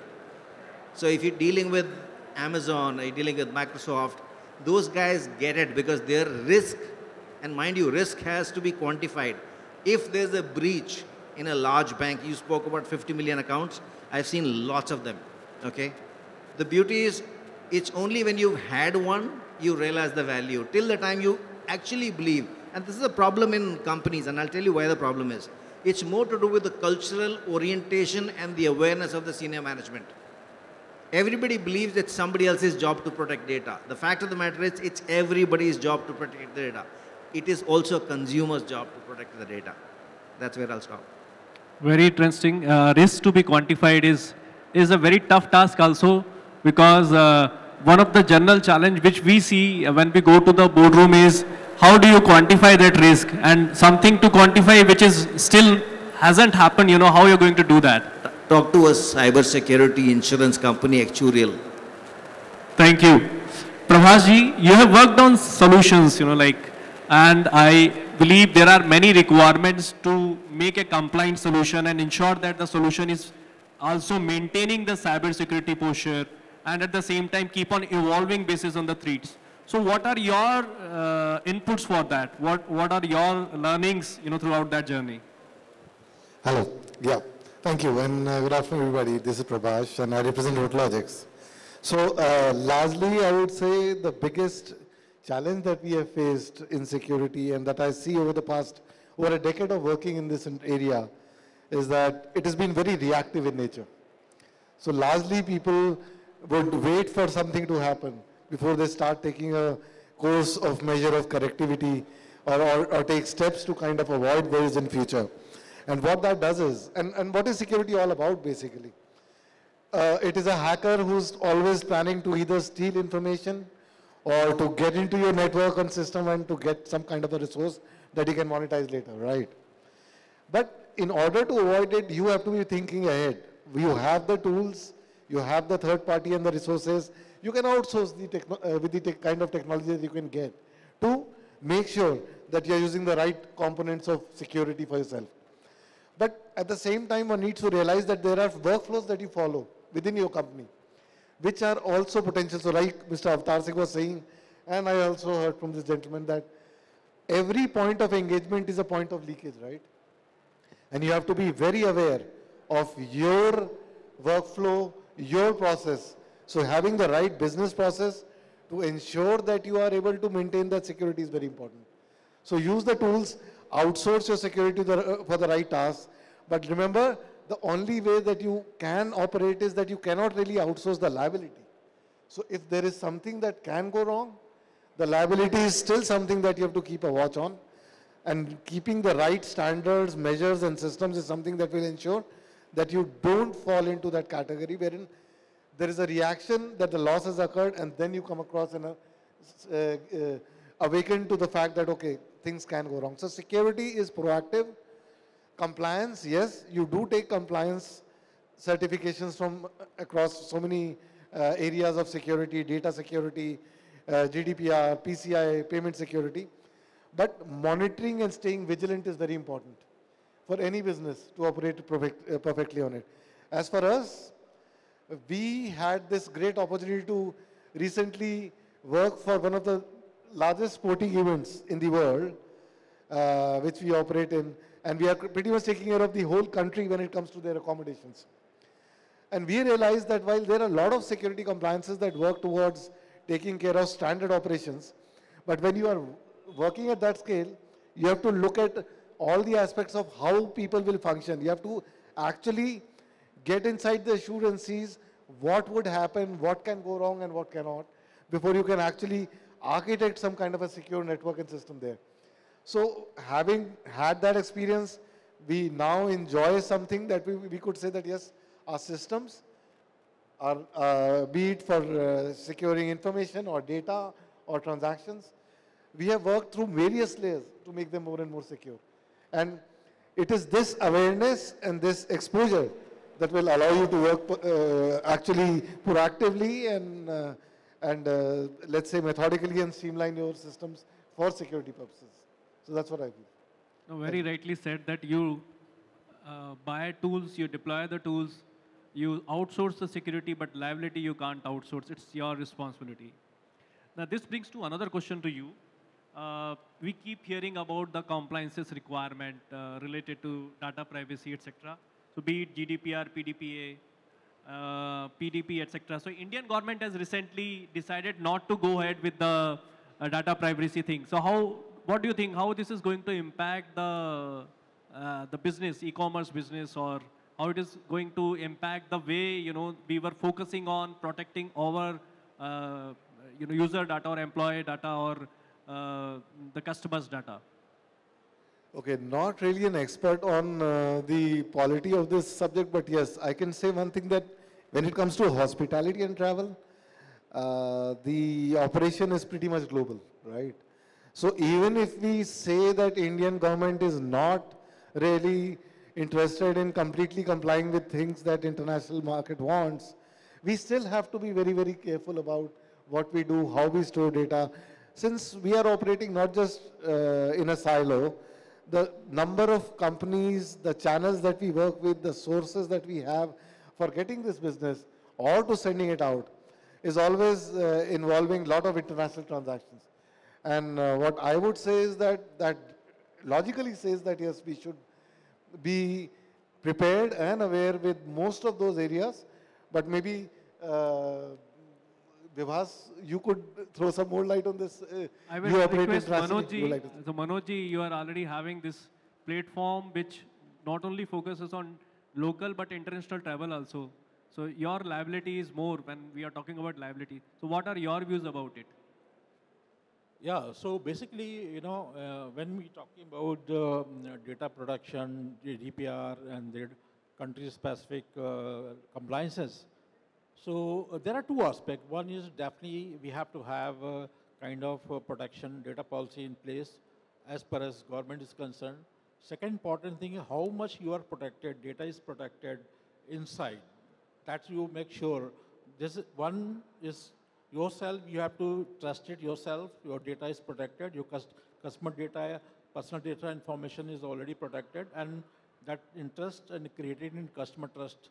Second is what is compliance, how much your compliance in terms of regulatory audit, a regulatory body.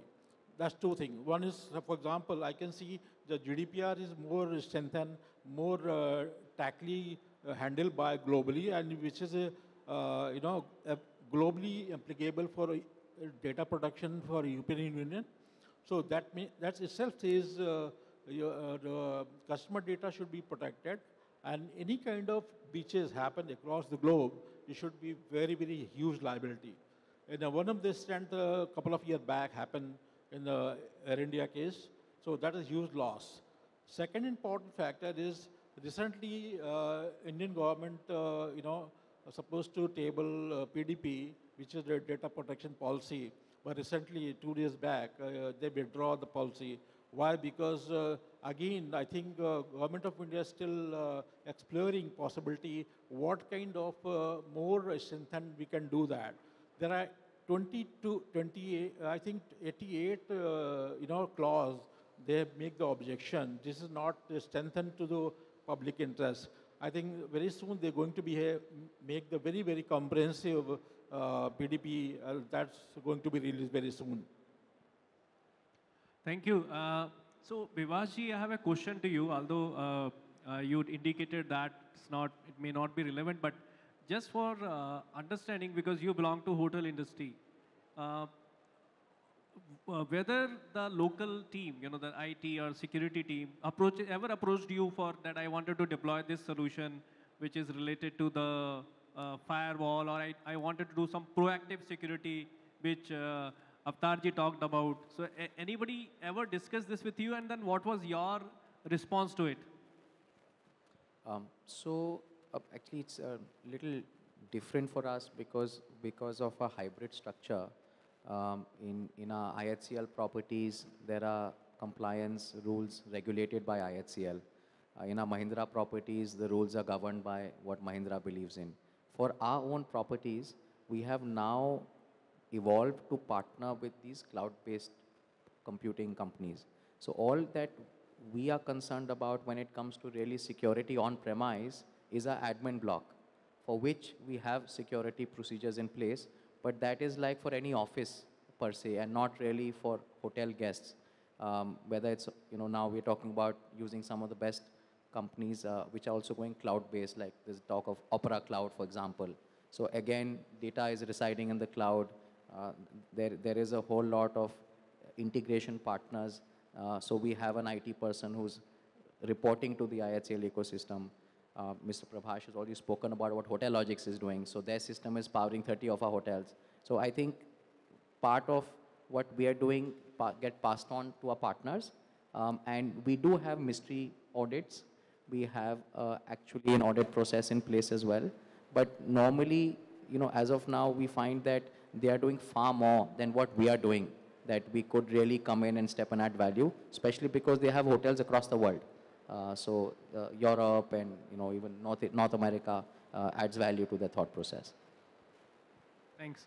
So one of the point which I wanted to ask Ankit-ji, you on the e-commerce transactions, it's not only the data of the consumer, but also the financial transaction.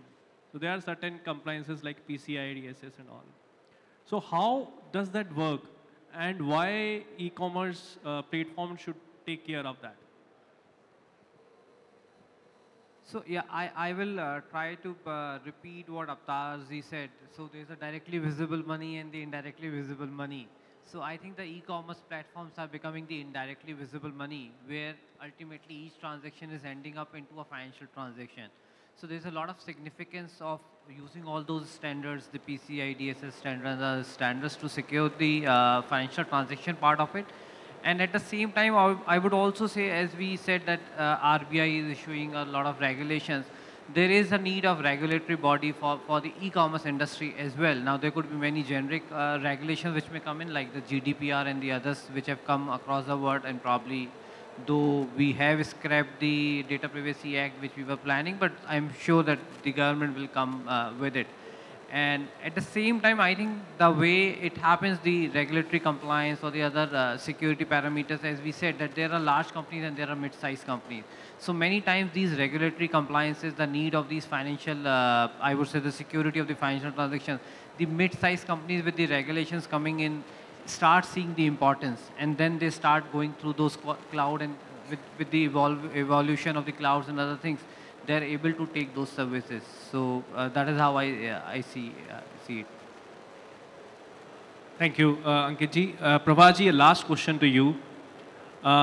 In e-commerce, we could see that there is more adoption of AI and ML platform these days. There are chatbots available.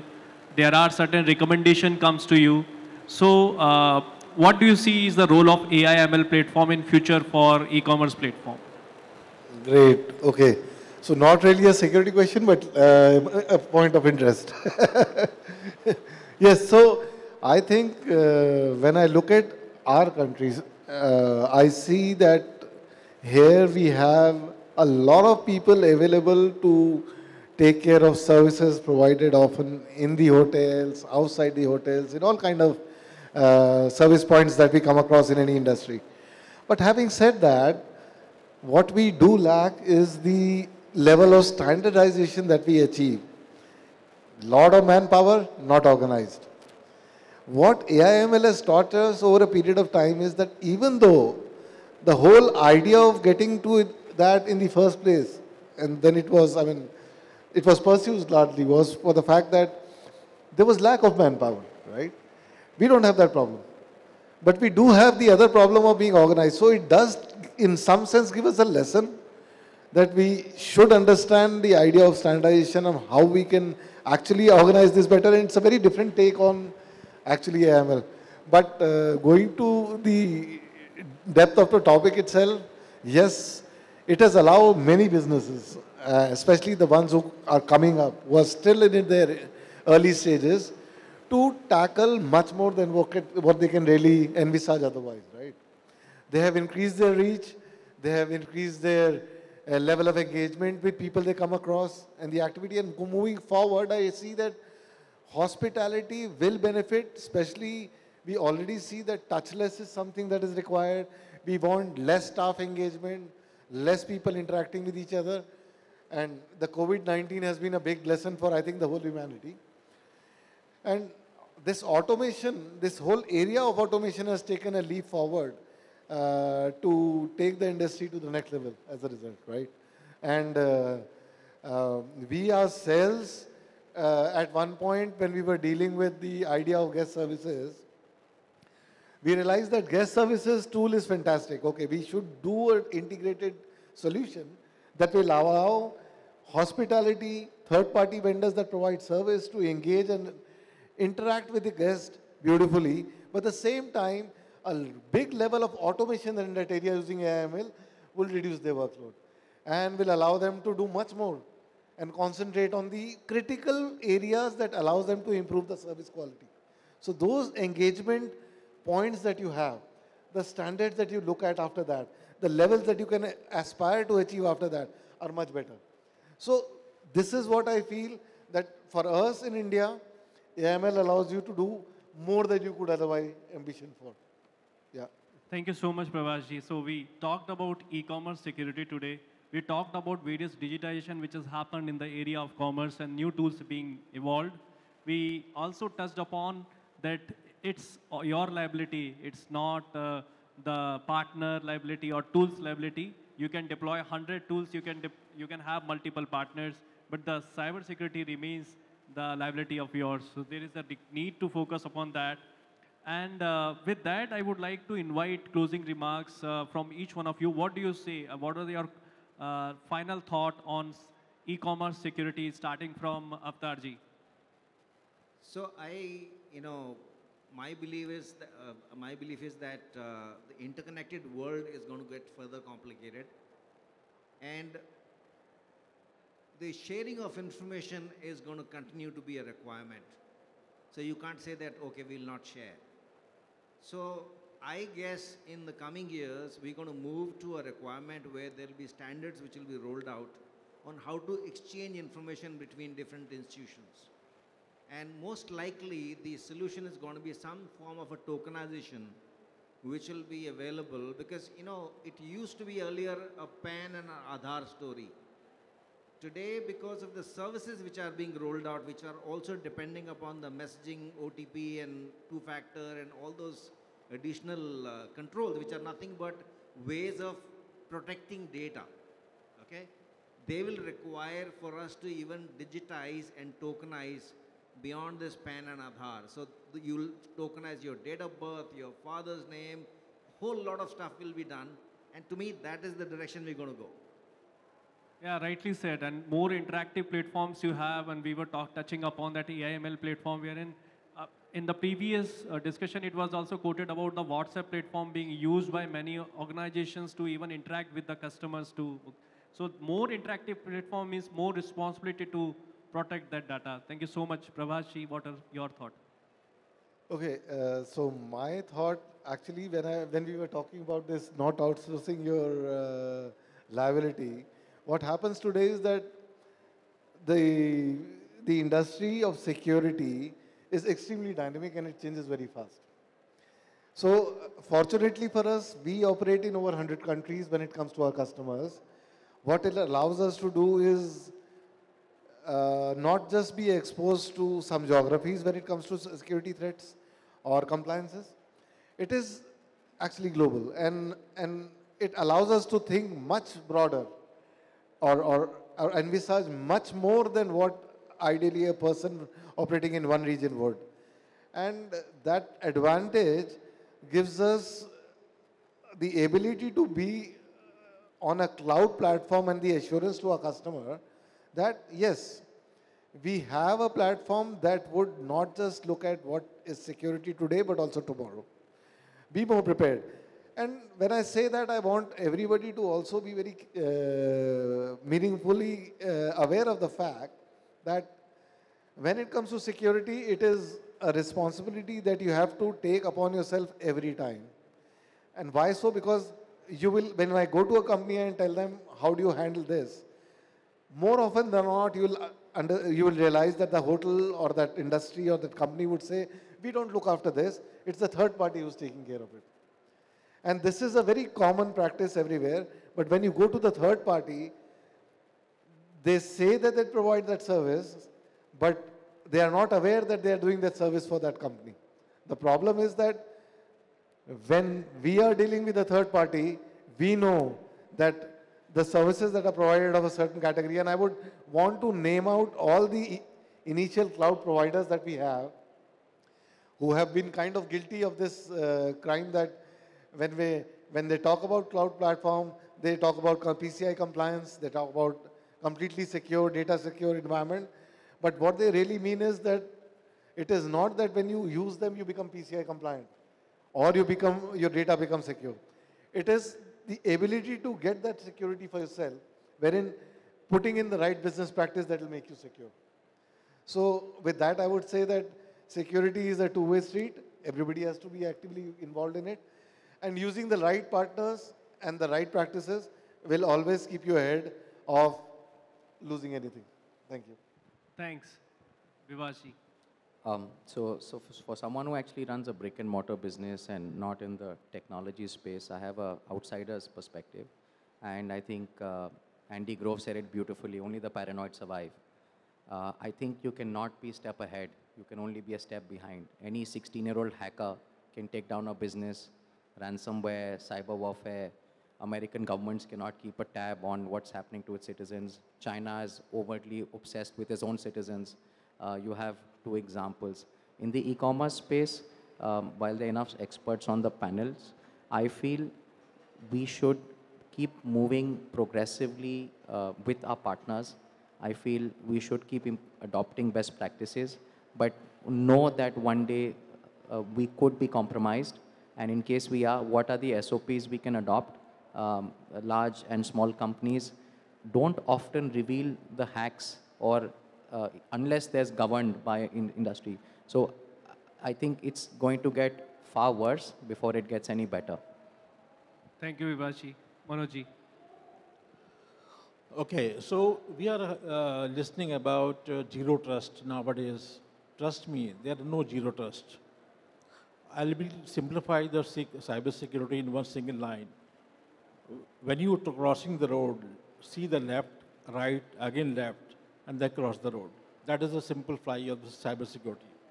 Thanks. Yeah, that's explained in very simple terms. Thank you, Ankitji. So I think a lot of closing comments have come, so there could be a repetition. But what I would say, as we said, that e-commerce is a business where it's not a single service provider, it's going through multiple layers. So I think the service providers, we have to see how jointly we can work with them as partners and not as vendors. It should be more integrated and should align and complement the size of the business. And it should be worked as a joint liability with the partners rather than saying it is one liability. And we should work towards the single objective of building confidence towards the customer. So that is what I would like to say.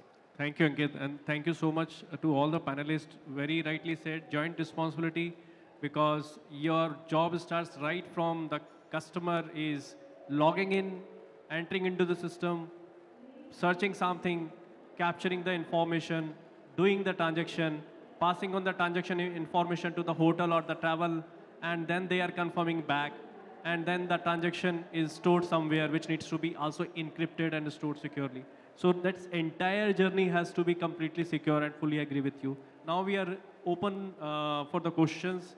Are there any questions to the panelists? Yes, please.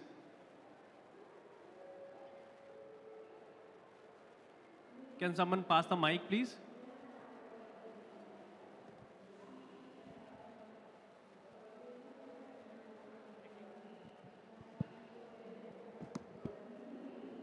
Hello, this is Manish.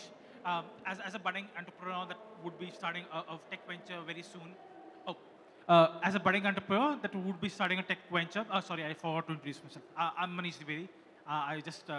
The mic was far away. So as a startup founder, one of the key responsibilities, like you rightly mentioned and focused upon, is security.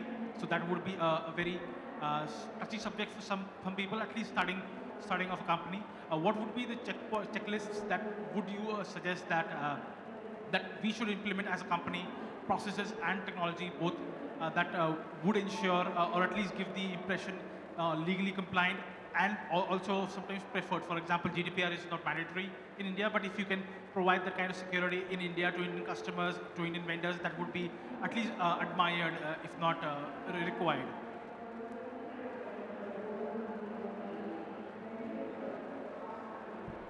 I could not follow his question. It says checklist for security for a startup. Yeah. So basically what you talk about is a checklist of security for a startup. Yes, exactly. Okay. So, okay, now depending on the business that you do, I would say that the best practices of the industry that you must follow initially is to first look at the kind of people or the audience that you're engaging with. And of course, you're on an online platform when you say that, right? So when you're on an online platform and you're engaging, so if you're a B2B business, then a B2B business is slightly to a more closed audience than when it is to a B2C business, right? So I would say that the considerations would slightly change, but largely when you start, you have to look at a secured site that you start with, the platform that you create. And more than that, the people that you hire from the very beginning, keep them aware of the security sensitivities that are going on in the industries. So if you are dealing with payments and if you are dealing with the end guest, their PII data, the personal information data that they have, the card data, when it comes to that, you have to be sure that you are not in a area wherein you have started storing any kind of information. And also, the people who have access to your backend has to be limited and has to be monitored and with registers that are there. So these are some of the things that you have, but to formally get involved in it, I would say you go with one of these compliances of ISOs and all. They have a beautiful checklist that will give you a good way of understanding that whatever function you have in your company, they should follow a process wherein these small sensitivities of security that you have in each of your departments is there. Keeping them aware and keeping them trained is very important. What happens is by the time you get to a point wherein you are ready to engage in areas of security with other parties, your people will already be in an area where they would be trained. They will not be not aware of things first, and the system that you will have deployed at that point of time would be something that will work to get to scale up and perform to that level. So that is my initial guide to you, but again, since I don't know at which level you are, I'm giving you a very basic guideline on what you should do. In summary, it is more about people, process and technology. So what you need to secure about people, creating right awareness, working on it. The processes you are defining, the flows which you are defining for the system has to be completely secure, and the technology which you are using to safeguard the data is also important. Right from capturing encryption and sharing of the data. So that has to be completely looked at. When you choose your partners or vendors, make sure that they have standards. And if they don't, compare it with companies that do have standards so that you have at least got something that is comparable, right? Yeah, correct. Industry compliances are again vertical dependent. So that is something that we'll only talk about once we know what you do. Thank you. Any more question?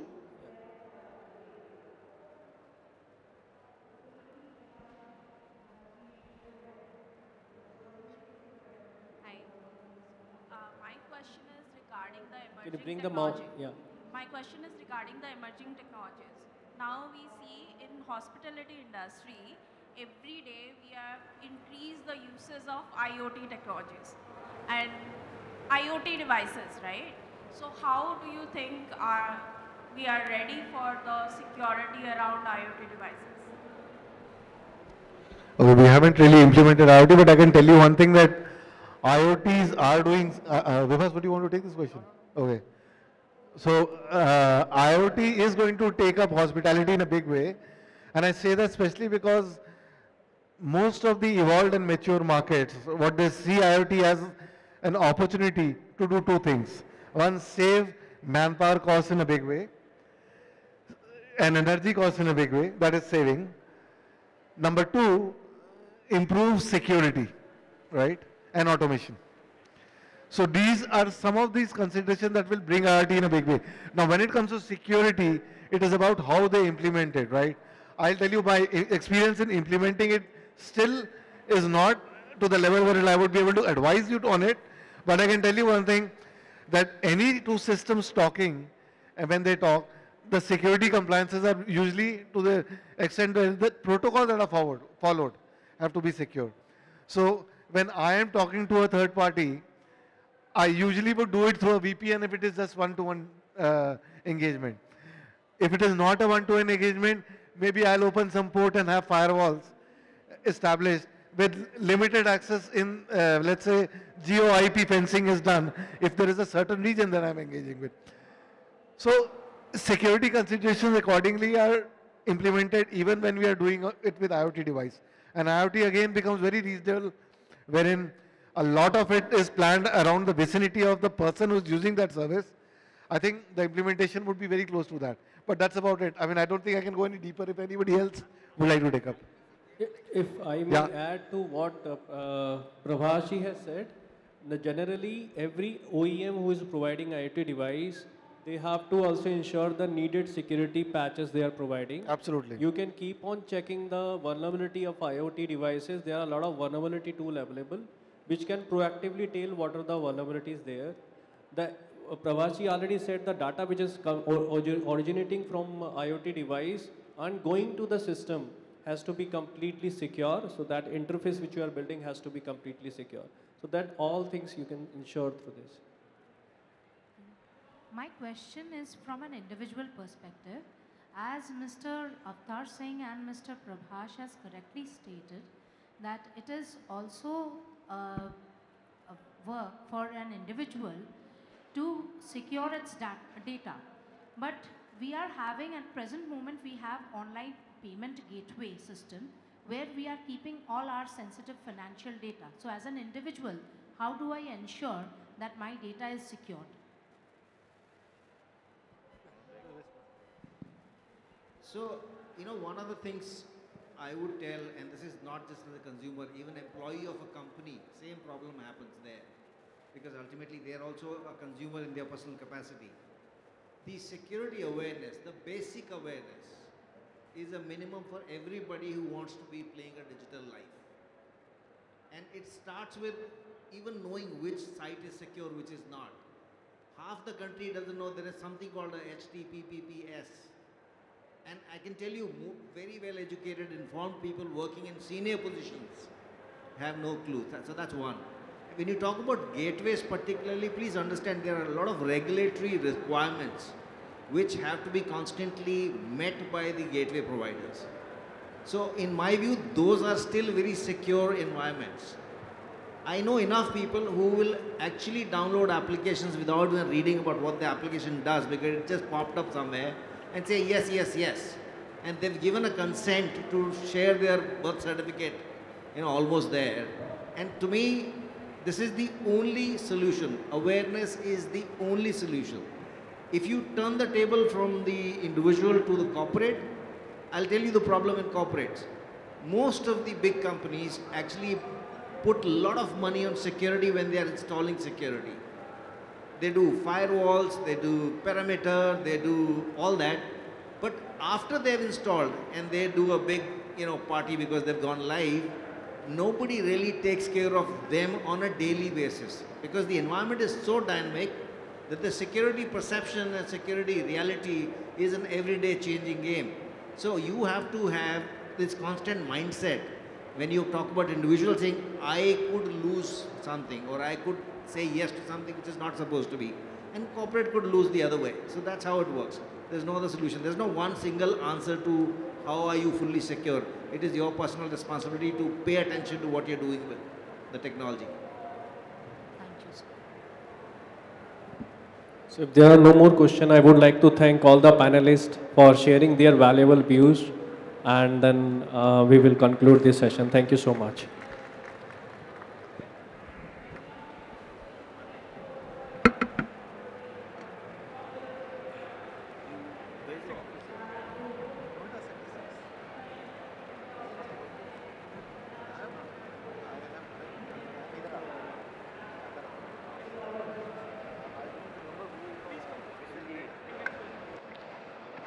Thank you, panelists. It was indeed a very wonderful session. Thank you, audience, for being here patiently and listening to them.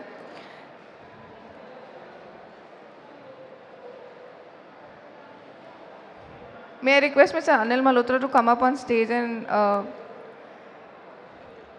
panelists, I would request you to please stay on the stage for 2 minutes. We have a little mementos to give you.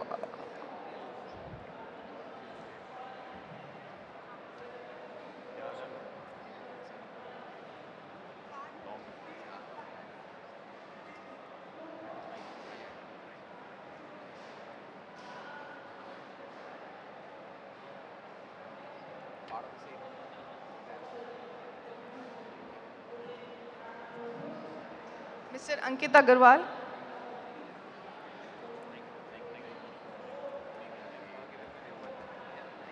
Mr. Manoj Srivastav.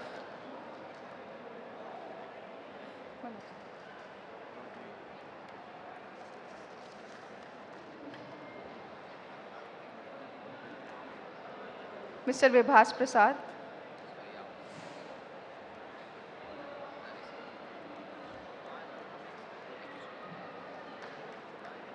Mr. Avtar Singh.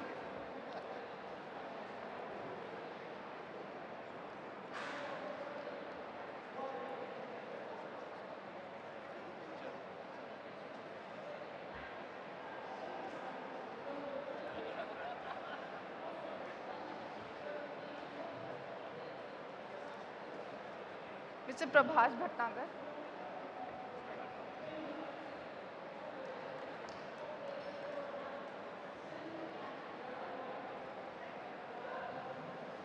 Mr. Basant Chaturvedi.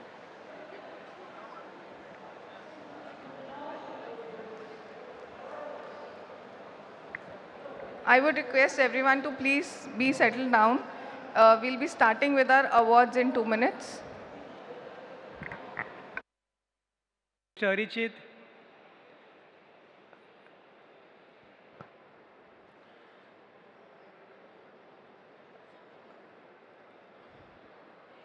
We will have a group photograph, and in the background all these gentlemen will be there while we are giving award.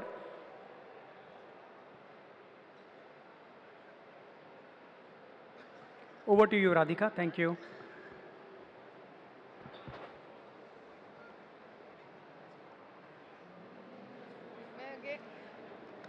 May I again request all the panelists to please join us on the stage for a group photograph.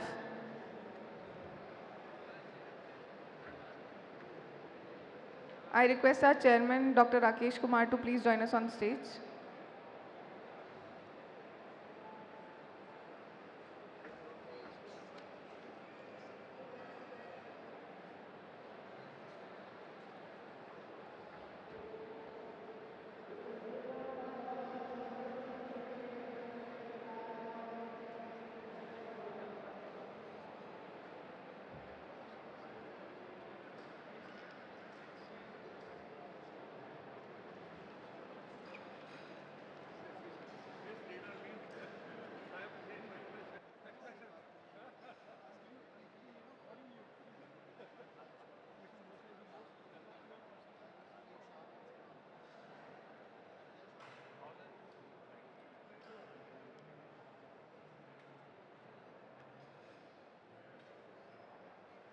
Vibhas sir, please join us on stage. Prince, we have one more panelist.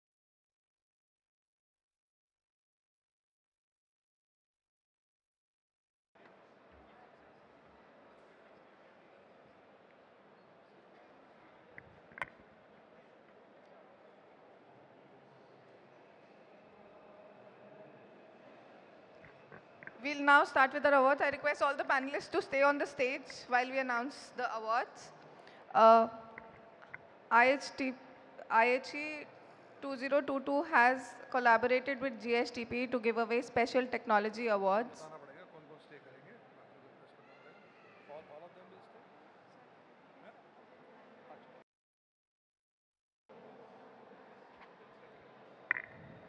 IHE has collaborated with GSTP for the Special Technology Awards, and we have a few categories, around 10 categories that we'll be giving the awards for.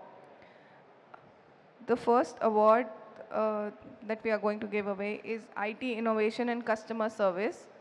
The nominees are Vistara, Sarovar Hotels and Resorts, Oyo Hotels and Homes Private Limited, Oberoi Hotels, and the Taj Group. The winner for IT Innovation and Customer Service goes to Vistara.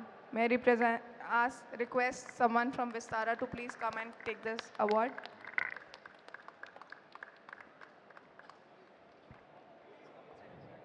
May I request Dr. Rakesh Kumar to please give the award.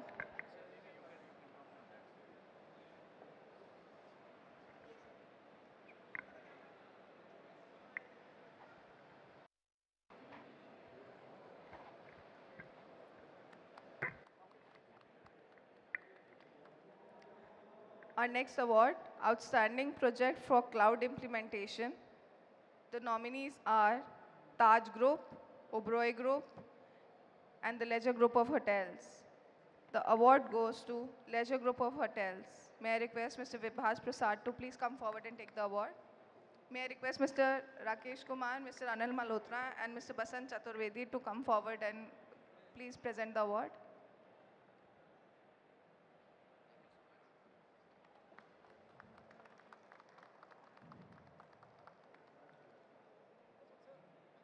Our next category for today, Most Creative Application for New Digital Technologies. The nominees are Sarovar Hotel, Oyo Hotels and Homes Private Limited, and the Taj Group. The winner is the Taj Group. May I request someone from Taj Group to please come forward and take the award. May I request Dr. Rakesh Kumar, Mr. Basant Chaturvedi, and Mr. Anil Malhotra to come forward. Do we have anyone from Taj here? Anil sir will be collecting the award on behalf of Taj. Can we have a round of applause, please?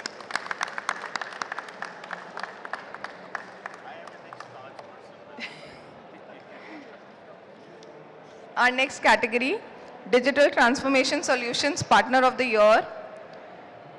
We have this award goes to Sham Spectra Private Limited.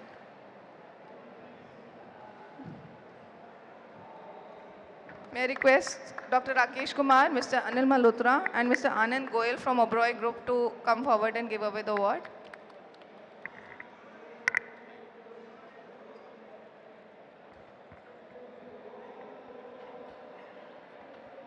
Can we have a round of applause, please? The next award category is Outstanding Use of Touchless Technology. The nominees are Oberoi Hotels and Oyo Homes and Hotels Private Limited. And the winner is the Oberoi Hotels. Can I request someone from Oberoi to please collect the award? May I request Dr. Rakesh Kumar, Mr. Anil Malhotra, and Mr. Vibhas Prasad to give the award, please. Come on, audience, can we have a round of applause?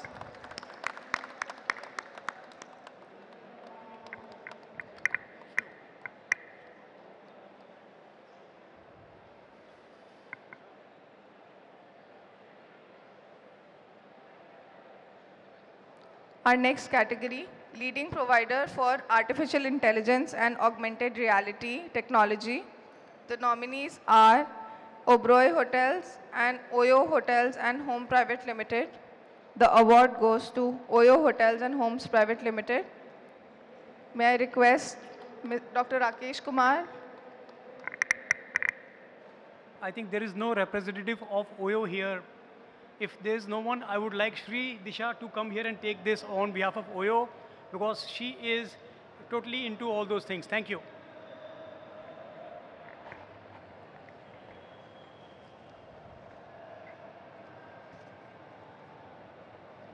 Can we have some encouragement?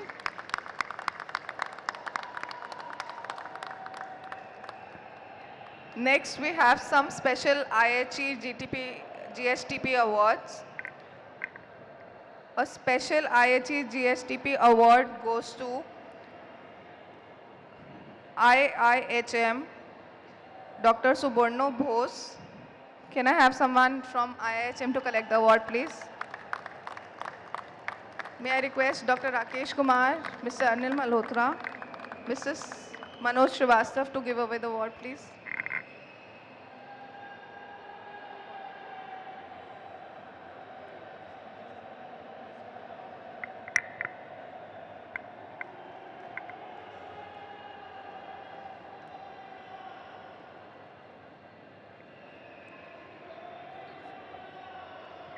Our next award, special IHE GSTP award, goes to Fleabo.in. May I request someone from Fleabo to come up on stage and collect the award? Rakesh sir, Anil sir, and Manoj sir, I would request you to please do the honors.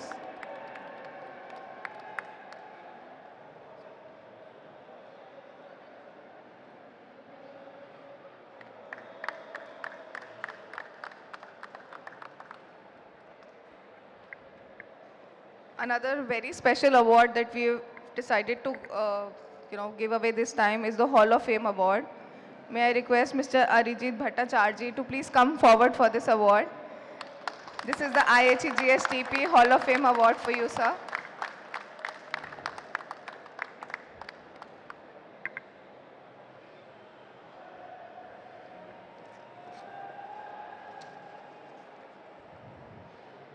I would again like to thank our sponsors, Prologic, Spectra, and Host Books for being our technology partners here.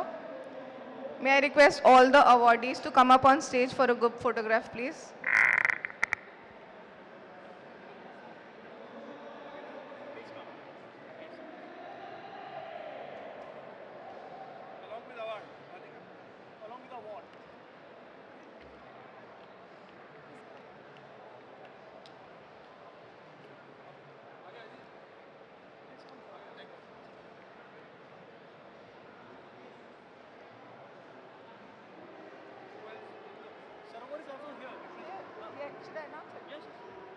I'm sorry I missed on one award. The most secure hotel award. Mr. Debashish is here somewhere. Just announce. Mr. Debashish from Sarovar Group of Hotels. He's coming. The most secure hotel award goes to Sarovar Hotels. We have Mr. Debashish with us.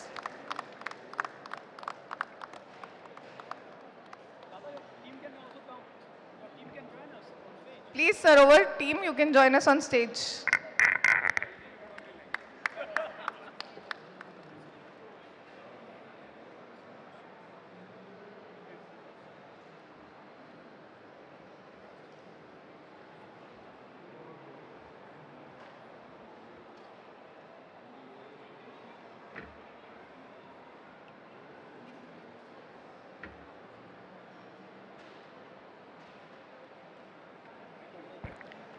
Thank you and congratulations to all the award winners. May I request you to please stay for a group photograph.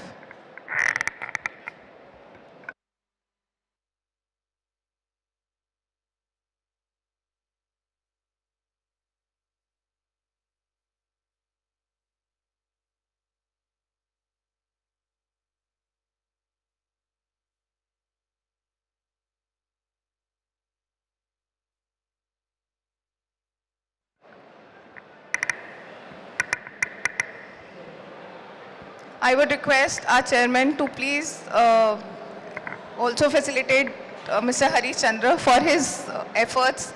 He was the person behind all the conclave sessions and ideas. Sir, thank you so much.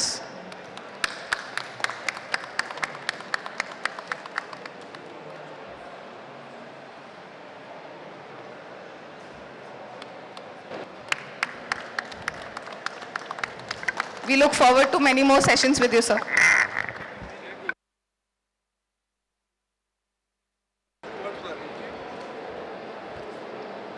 Arijit. Hello. Hello. Let me acknowledge that we had not, just 15 days back, we were not prepared for this entire program, whether conference or award, but it was only Harishji who pushed us. And after that, when we had a group, every morning when I used to open the group at even 6:30, there used to be 4 or 5 messages from Harishji in the morning, starting from 5 o'clock. And in the night, when we used to close, even after that, there was number of messages. So I think his passion is something like like anything, and that only is able to organize this program today. I would like to really place on record all the appreciation of the India Exposition Mart Limited and also the industry on behalf of the industry. Thanks, Harishji. Keep it up. And next time, I think we are going to have a bigger conference, much more delegates, and I think many more awards for this. Thank you very much. Thanks for this. Also, I would like to just acknowledge efforts of the team who has patiently worked on the same. Radhika Arora. Radhika, please come forward. Niranjan Singh, Tejinder Singh ji, and others. So please, all of you also come on the stage and have a just photographs. And on the background of it, a person was in US at that time on his tour, and from there he was doing all the networking, Mr. Anil Malhotra. So I would like to acknowledge special efforts of Anil Malhotra ji for this conference and award ceremony. Thanks, Anil ji. You are the one who, in fact, who started this initiative, and you connected everybody, Harish ji and everybody with us. Thank you very much. Thanks all the techies who are present today, because without technology now, the hospitality world cannot proceed. They will be always half of it. Thank you. Thank you.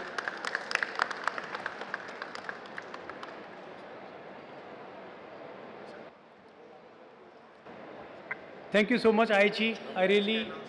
I am very happy today. Because of Aichi only we all are here together. We will do a bigger show next year or before that. I would like to also extend my thanks to Mr. Jatinder. Mr. Tejinder, he's here with me. Please come. He's a man who was working with me for almost 16 hours daily to make sure that this show comes to the expectation. I'm really thankful for Vishal Gulab. Vishal, please come on the stage. Vishal, Niranjan, if you are here. Shri Disha, if you are here. These people have come all the way from different cities to support me. Vishal has come all the way from Pune. Shri Disha flew 2 o'clock in the morning from Jaipur. There is a gentleman who has come from Nepal. Niranjan, if you are here, please come over. He came all the way from Nepal to see this event. We are opening chapters of Middle East, Singapore, different cities in India. If you want to be part of GSTP, do let me know. Please contact me. Special thanks to CIO Club. Mr. Basant, please come up. Mr. Manoj, without your support, without your guidance, I would have not done this event so well. I'm very sorry if I have not taken name of anyone who has supported me in this journey. I'm very sorry. Thank you so much. Now, lunch is about to start in 2 minutes. Before you leave, please have lunch. Thank you so much. God bless. Thanks. Bye.